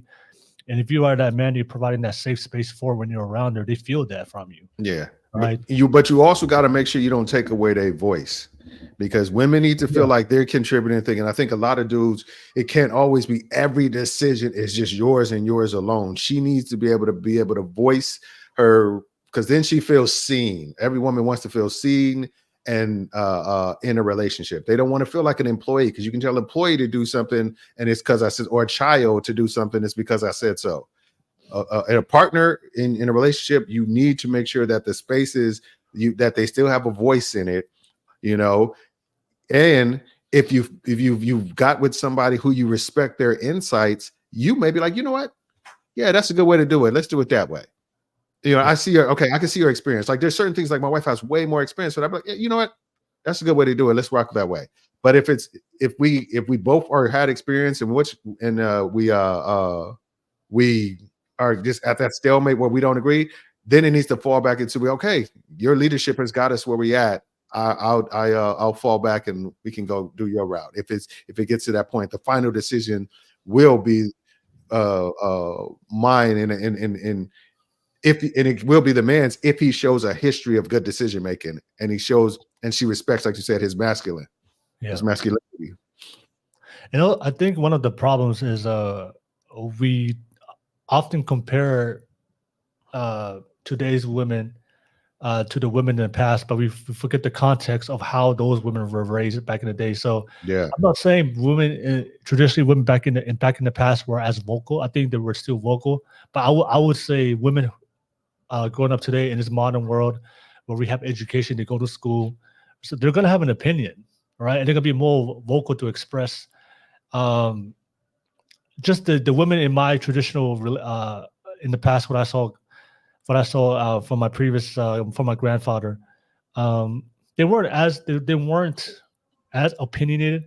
But it's not because my grandfather didn't respect her opinion. Is that in that generation they were raised differently? Yeah, if that makes sense.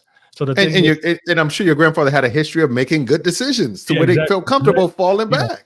It's not because my grandmother didn't have an opinion, because sometimes I would hear men in the Red Pill, and the women in the past always, they never said anything. They shut the hell up and they always listen to their man. It's like, no. The women in the past, see, the women today, they're more vocal, they're more opinionated.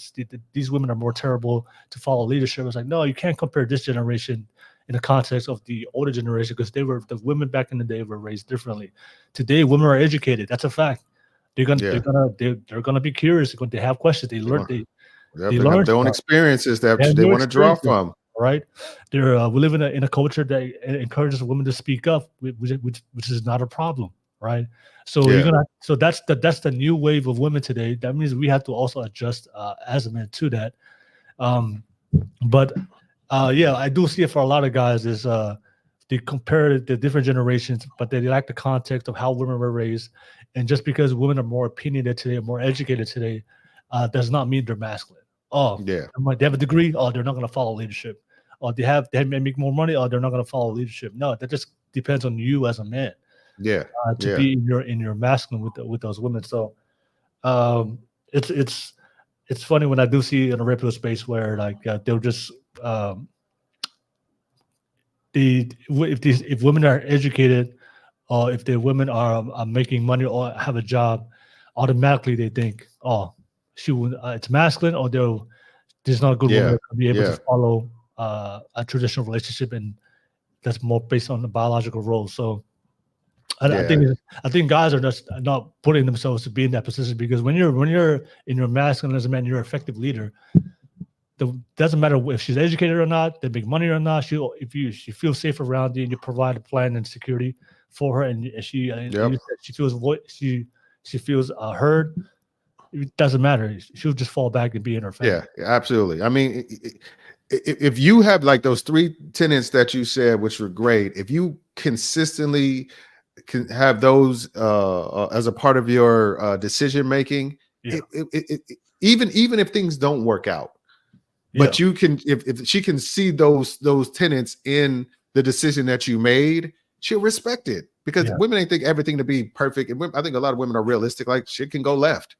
So I think if you're displaying those tenets, and it's just like, okay, I saw that this was made. He made a thoughtful, smart, what he thought was a smart decision, and he understood the repercussions if it went left. Okay, okay, it didn't work out. Good. That doesn't take away from his masculinity or what have you, because I know he's made good decisions in the past. So it's like you said, even if they've, if they're educated, or if they make money or have a job, automatically they think, there's not a good woman to be able to follow a traditional relationship. So like I said, my wife has 2 degrees, and she stopped. She was doing really well on her career when we decided that she was going to stay home for 10 years and raise our children. But like I said, I had to work my ass off to start to become the person who could make solid, good decisions consistently and be disciplined in order to not just jump on the first thing or give up when things went a little left. In order for her to feel comfortable doing that, it took years for her to say, "Okay, I'm comfortable with you now." Yeah, and I think that's the main thing. It's like, okay, you get the woman. If you are, let her know that you're willing to do. You're doing the work to show her you can trust me to lead you. and also I think that if you want feminine women. I think when you ask most men, we prefer feminine women, then you have to put her in a feminine role, right?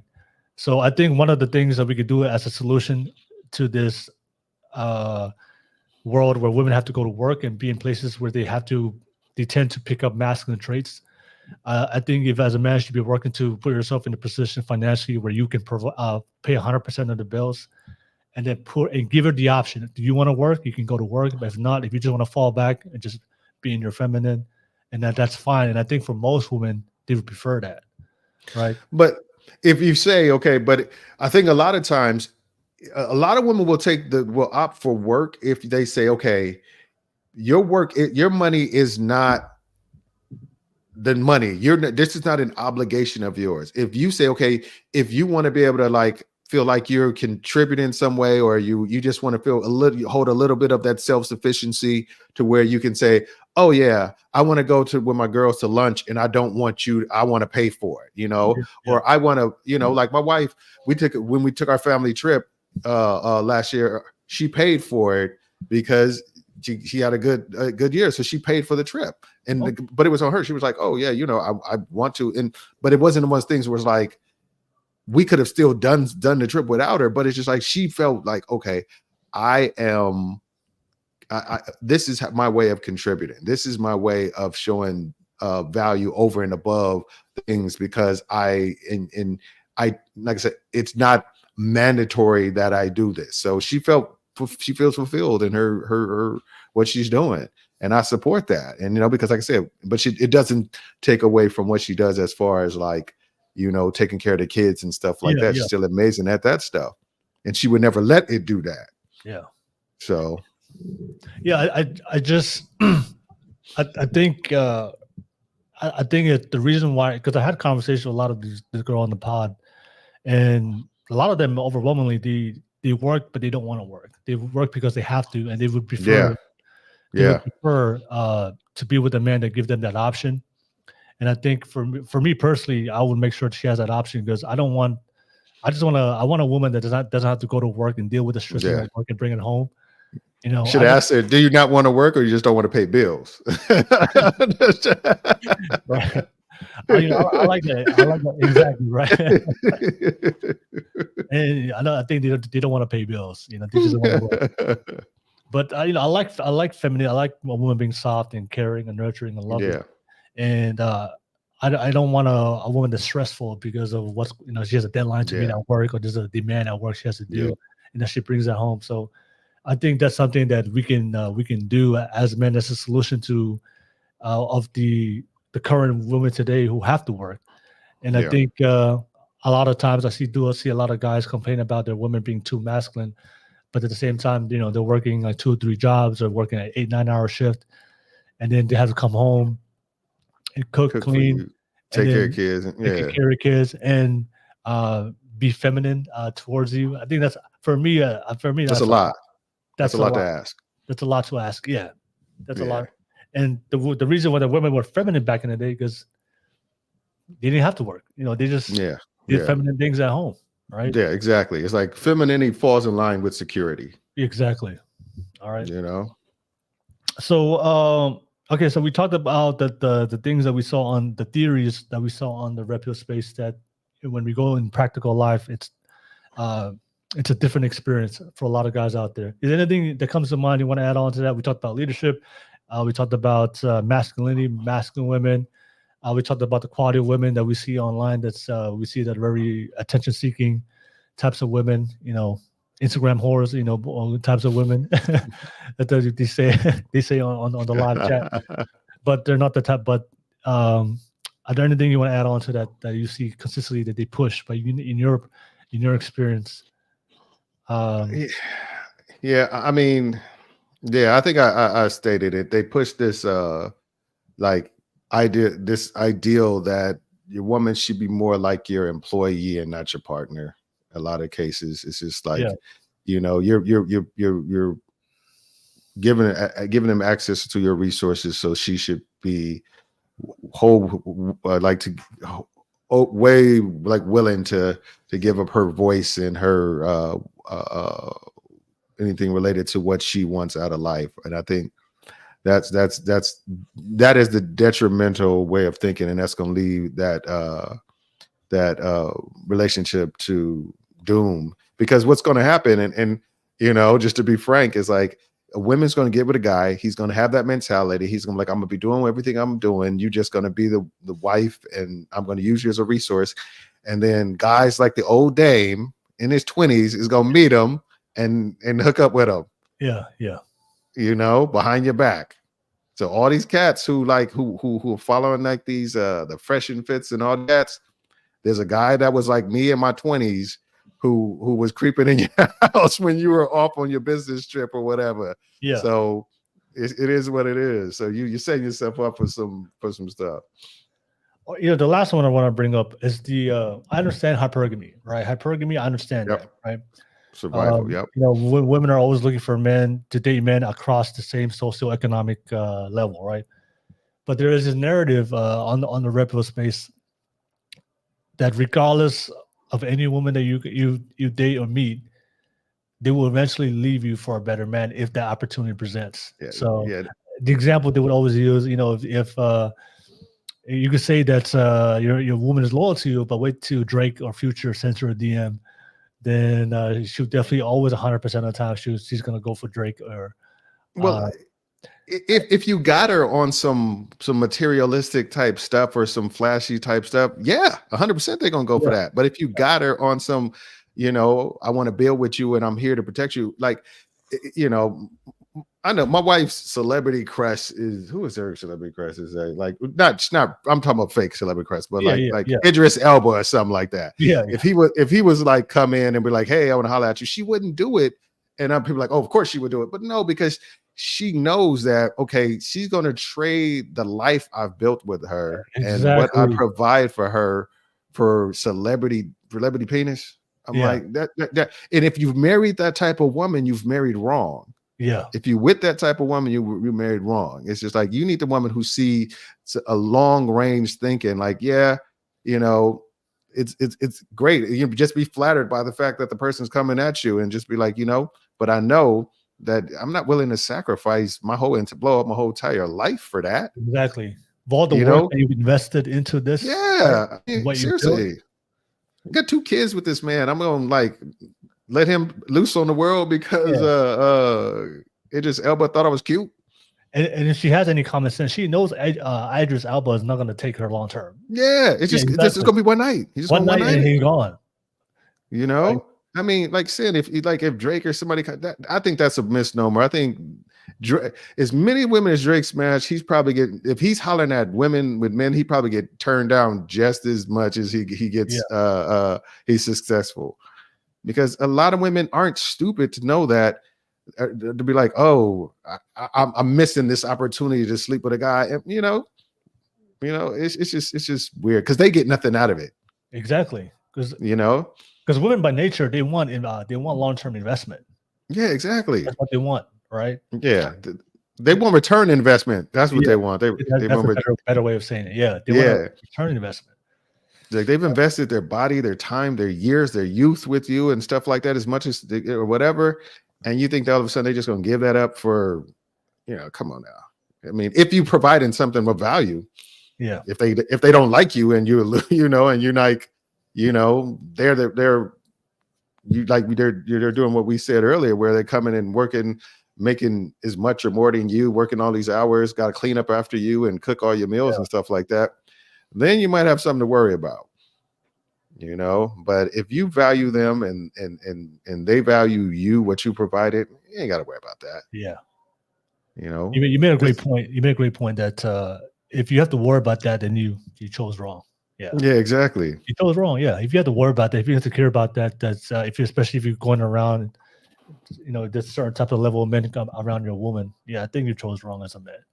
Yeah, you can tell. Like if you meet your woman at the club, and then he's like, "Oh my God, I got to go see Drake at the club, and me and my girls are going to see Drake, and I'm gonna put on my tightest dress." You might have chose a little bit wrong. Yeah. You know, seriously, there might be something. Maybe you need to like reevaluate how you picking these women. You know, one of the best things I've ever heard from somebody that was married, and I just want to share this. He told his wife that if you ever cheat on me, that there is no coming back. Yeah. He made that. He drew that line right in the beginning. I don't care if you have 2 kids. I don't care if you have 5 kids. I'm not doing it for the kids. Yep. You're disloyal to me, I will cut you off and not even think about everything that we've built. Yeah. He made that very clear. He made that very clear. Smart people make that. And I know for a lot of women that may be harsh, but he let her know like there is no coming back. I don't care if we have kids together. I don't care if we've built 20 years in the relationship. The moment you cheat on me, I'm able as a man to cut that off and forget about it and move on to the next phase of my life. Yeah. I don't care if it's 20 years, 30 years, or 40 years. And we set those ground. We set some like 3 things that we are like death penalty of the relationship.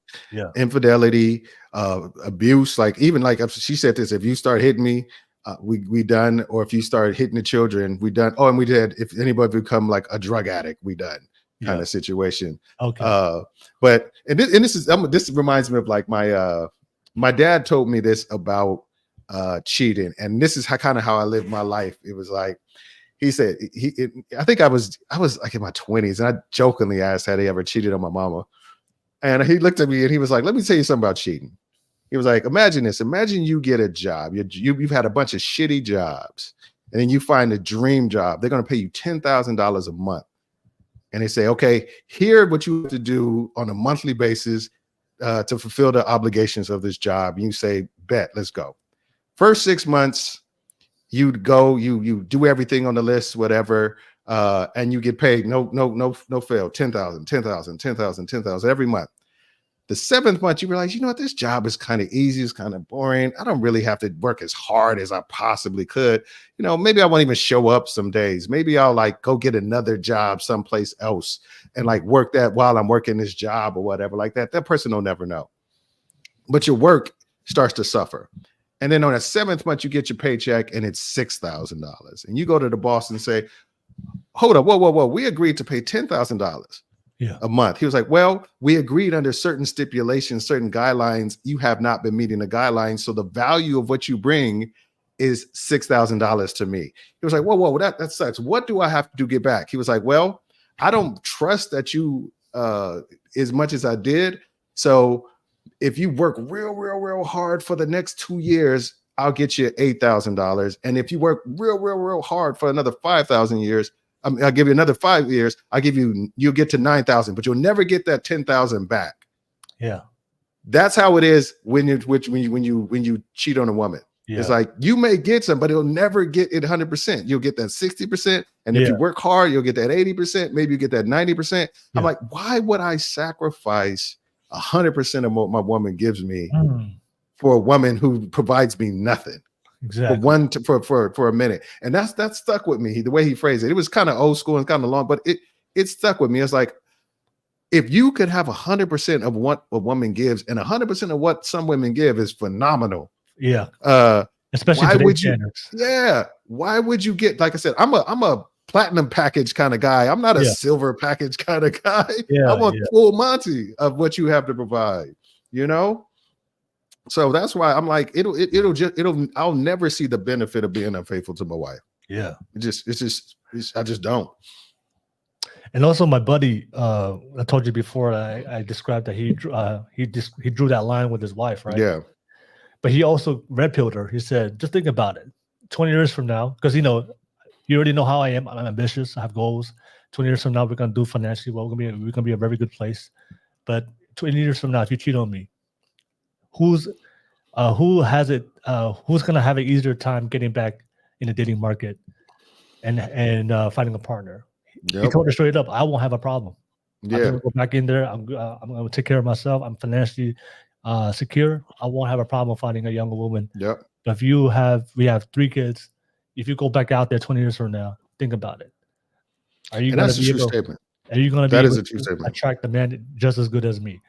And I'm not saying this to diminish you or to think I'm better than you. I'm just making you That's just understand realistic. the reality of your choice. That's reality of it all. If you decide to cheat on me. And that's why that whole women are incentive to leave and do stuff or end marriages is I think it's a fallacy because of that same reason. Like I said, women are 3 times as likely to be living below poverty after a divorce. Exactly. With children. You know? I mean, they're not gonna find another partner. We know that for a fact. Yeah. And if you did, it ain't gonna be a quality person like you know, it's gonna be a simp. Maybe. maybe. I mean, especially after my kids. I mean, who's gonna take that deal? Yeah, and the funny thing is, who, you know, I'm saying, in you think I'm gonna make it easy? You got my kids. You think I'm gonna make it easier on you if you have my children? Yeah. I'm gonna be scrutinizing the guy that you have around my children. It's like it's not gonna be a win. It's gonna be a lose for you. Yeah. That's true, man. That's true. No, that's one thing I wanted to debunk is like that red pill narrative. Oh man, this your girl is never loyal. Your girl will say he's loyal until they meet Drake. That's ridiculous. Until they meet the multimillionaire. And I was like, no. I think what's missing from that equation is values, morals, and principles, and setting boundaries from the beginning and letting you know. This is where I draw the line. And I think most guys, let's be honest, I'm not having those type of conversations at all with their women. Yeah. You know? And if your woman goes out and hooks up with Drake and think they're gonna come back to you, what have you told her about you? Exactly. Seriously, how little respect have you showed her she needs to have for you? Yeah. And a lot of these guys will take him back. A lot of these guys will take him back. Yes, I know. Because they see it as this is the best I'm ever going to do, or they get fear of, okay, now I got to start this thing all over. You know, maybe I'm not the way I'm not as my sexual marketplace value has diminished quite a bit. Yeah. You know, and I don't have the fortitude to get back there. You know, it's just one of those things where it's just like, oh, you need to set the rules, and they need to be ones that you guys agree upon, and they can't need to be mutually exclusive. You can't say, here's your 10 rules that you need to have, and I got none. The other thing I just want to add on to that is whatever rules that you place on your woman to follow and abide by, you as a man have to follow the same rules. Yeah, is what I see in the manosphere space. Oh, we play by the same different set of rules. Yeah, men and women aren't the same. I heard that long. Are men and men the same? We can cheat. We can cheat, but it's not emotional. I'm like, but it's not emotional for you, but it's emotional for your partner. Exactly.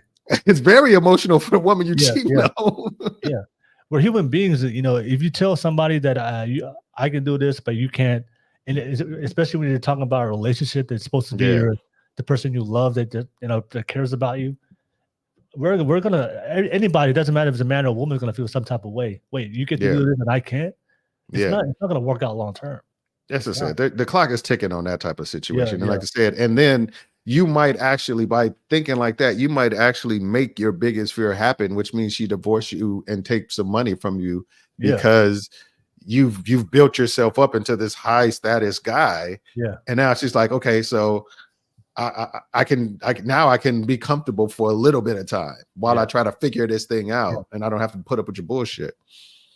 That's why it goes back to I said previously. I think women are always looking for safety, and if women don't feel secure with you, they're gonna find a way.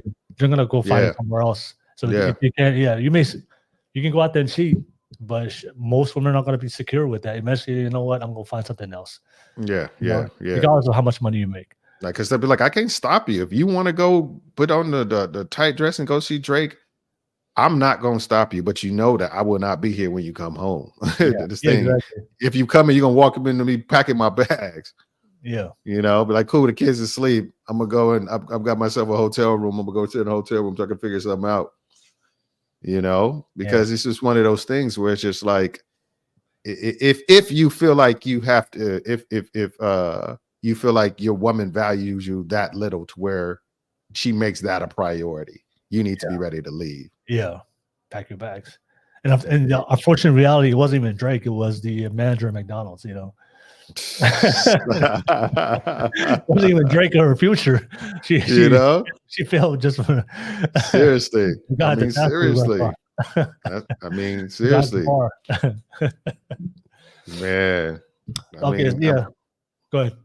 No, I feel you, because unfortunately, the guys I used to run with in my 20s, it was because I was in the military and I was in Hawaii, and it was all these guys who thought their wives wouldn't cheat. They go off a deployment, and then me and my buddies were having parties at their house. You know, it's you need to provide value. You need to consistently provide value and respect in order for a woman to not crack the door open for some bullshit to come in. I mean, I don't want to paint the picture for everybody, but I've heard, you know, because I have friends in the veterans. Is it hard out there for military, the military to find a relationship? To find a what? Find a wife? To find a good woman in the military? Because what I heard from you know, we talk about red pill, you know, painting everybody in the umbrella, but all my buddies, friends, and family that are ex-military, they're like, no, these military girls, you cannot trust these military girls. I mean, there's a lot of military women who cheated on their husbands with me and my friends. It's just like it just happens, you know. It's just a ratio. Especially if you deployed with them for like, you know, if you get deployed with them for like 2-3 months or whatever like that, women miss like men showing them attention, because in military is and I don't want to make this a long thing, but military is strange. It does something strange to women.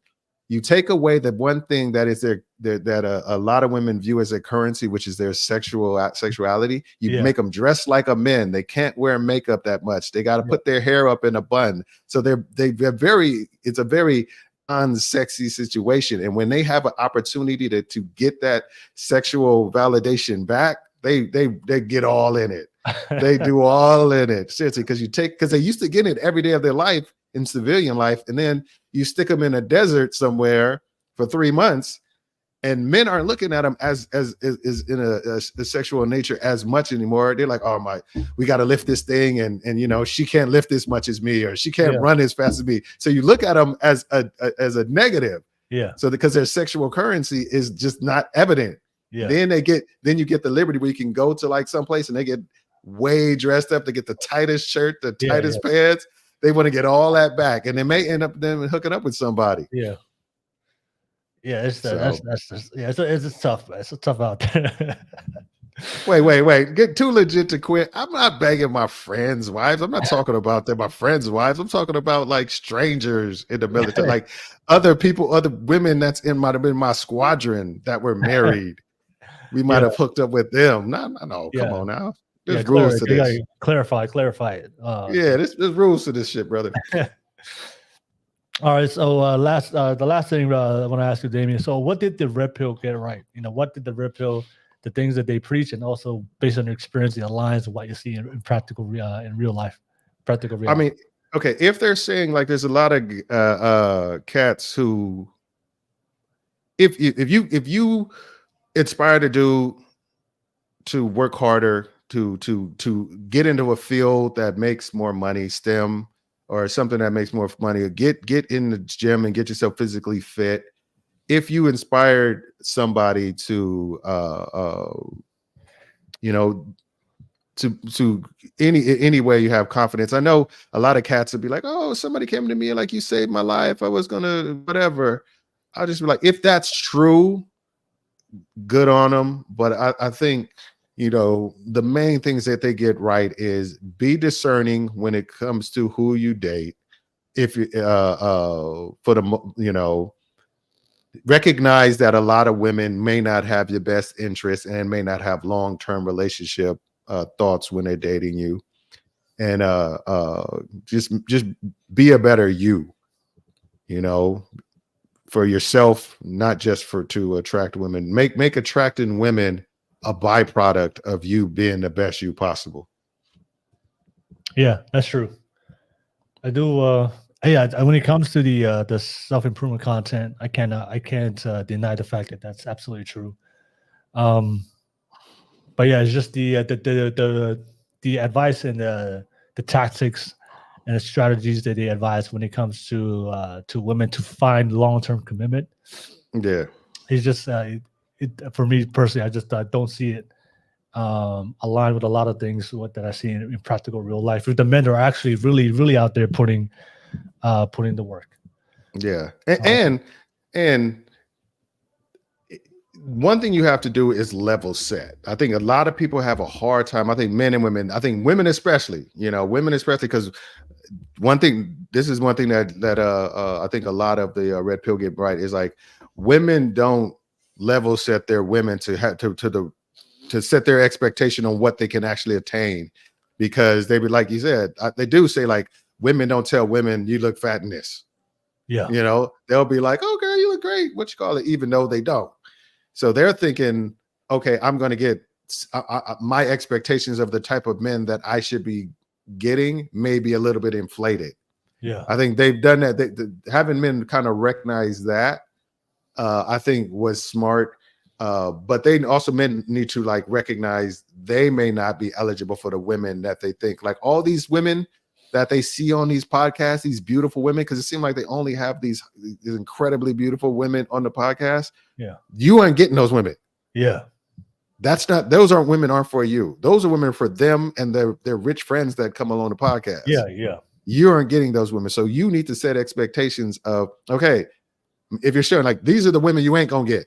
So like fixate yourself to get the women that's where you at. If you 5'6", 220 pounds, 240 pounds, you kind of need to kind of realize the type of women that you're gonna and be cool with that. Yeah. Unless you, like I said, unless you make as much money as Drake, then maybe you can switch it up a little bit. You can switch it up, yeah. Also the one thing I would add on to that is I think for men, because in the red pill space, I always see the criticism they tell the modern women on the panel that modern women today will always shame men for our male nature, right? And I think as men, we also have to accept female nature. Yeah, and that's one of the things I always see when you have these conversations with women on panels. The way the women react on the topics that we discuss, especially the hot topics, right? That's exactly how I expect them to react. I see sometimes when we have conversations, especially on panels, I see sometimes the guys, they get upset when the women don't give them rational answers, but they give them emotional answers. Yeah. For me, the way I see it is that's just women. Yes. So I don't get irritated. I don't lose my focus, my clarity on the podcast, my temperament, because I understand. Because when you deal with women, you understand that they're emotional creatures. They make decisions with emotions. They always say things and statements on how they feel. It's not rational. Where us men, we talk more based from a rational perspective. That is so perfectly well said. Yeah. So when we have those, like last night, right? A lot of this stuff they said wasn't rational, but it did upset me, right? Because I understand that's just how women are. Yeah, right? Yeah, and it's just one of those things. Like the common phrase is like, "Facts don't care about your feelings" or whatever. I'm like, but the men who you're in a relationship need to care about your feelings, because that's going to determine a lot of the stuff they do. Is going to be based on their feelings. Yeah. So that needs to be a part of how you relate to a woman, is understanding that it's going to be a feelings-based response a lot of time. Exactly. Right. And I see a lot of guys, not only for the podcast that we do together, but also other podcasts, they lose their mind when women don't give them the answer they give. And for me, is we can adjust our communication skills and the questions, but for me, that's just female nature. And you brought it up in the beginning of the podcast. I think it was your friend who gave that was Andrew Tate's quote, right? There are certain things that men are better at and certain things that women are better at. Yeah. That's why, as far as emotions, they're very good at that for Yep. raising children. So for me, when we get on this podcast, I try to figure out different ways to frame the question, right? But if they're already too emotionally invested into it, I just fall back. Just let it be. But Yeah, I'm not gonna but lose that my mind over it. you need to value that, because it's that emotional being like that emotional aware or what have you is going to be what benefits your children. Yeah. Like having that strong emotional connection and stuff like that is going to benefit my children.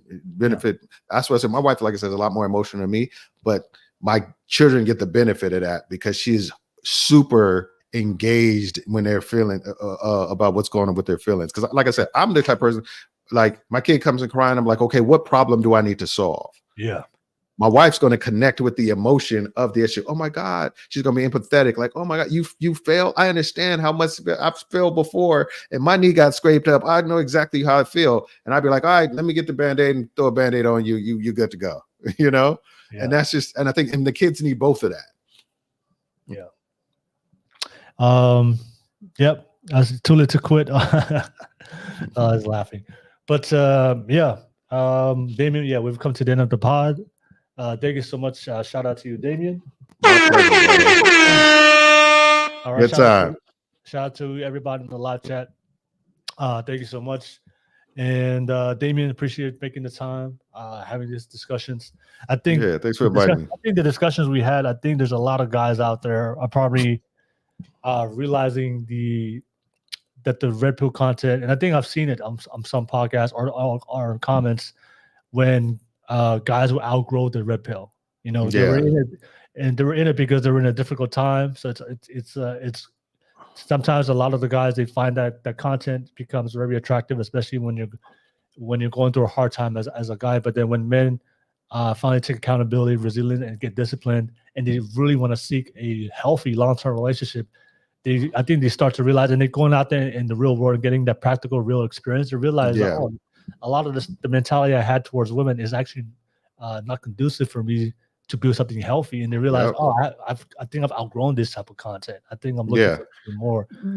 Because they're gonna see the examples of the good relationships, and they're gonna want that. Because right now, all they want is the attention from the women. They're like, women don't see me, I'm blind. Because a lot of people are like, oh, you see how women don't even see most guys. They just want to be seen. But at some point, they're gonna be like, I don't want to be just seen. I want to be valued, and I want to be somebody. I want to build a life with somebody. Yeah. So I think these conversations that we're having, I think it will start to come out more. And that's why when I meet people come across like you, I don't have a problem talking with Red Pill. A lot of my good friends Red Pill. That's why we often come on podcasts. But I think if our ultimate goal is at the end of the day is a long-term, strong marriage, relationship, family, then I think this is the conversation that the more men. I think more men need to do to have the courage to do, because I think there's a lot of guys looking for this type of content, but nobody's producing it. Right? Yeah, exactly. They need an alternative because this is what they're inundated with. They needs to know that there are ways to be seen and appreciated, but you don't have to subjugate women in order to get there. Yeah. All right. So but Damien, thank you for your time. Final thoughts, Damien, from tonight's conversation. Anything you want to leave off all the? Yeah, it was a great conversation. I love talking about this thing like that. I hope people who watching on the rebroadcast get a lot from it or what have you, because I think these are some valuable conversations that need to be had. There are alternatives to the hard line that red pills like to draw in the sand. There are some ways for you to still be respected and valued and be perceived as a leader, and show the same kind of consideration to the woman that you with, and to her to do it wholeheartedly, not out of a sense of duty obligation, but a sense of reciprocity and love. So attach yourself to people who are doing it. Don't listen to people who ain't doing it. Like an old school saying, is like, would you take advice from people who make less money than you? Financial advice from people who take less money? You probably not. So don't take marriage advice from single people. Yeah. How to get married to single people. So that's all I got to say, man. Anytime you want me, I'm here, Will. I was laughing last night. when you were addressing the people calling you simp on the live chat. Yeah, You're like, hey, yeah. I've never had anybody above me call me a simp. So Yeah, 'cause that's the way it is. I love the way you imitate it. I just have to look down this way. Yeah, exactly. Like, oh, you calling me a simp? Okay, I'm a simp. All right, cool. All right, buddy. Yeah, the person's always on the live chat, but never come on. Yeah, Okay. exactly. You know, I that's show my facts. face. That's facts. But Damon, I appreciate it. But Nick, don't forget to everybody that's watching. I appreciate you guys. Don't forget to like and subscribe. And I'm definitely gonna post Damon's podcast info on the description of this video. So Appreciate definitely it. follow his podcast. He's gonna launch it soon in December. December 4th. December 4th. Relaunch. December Yeah. 4th. And I'll see you guys next time on the Mask Combined. Appreciate you guys. Peace. All right. Peace out, y'all. I'll talk to you, Damon, right after. Give me 1 second.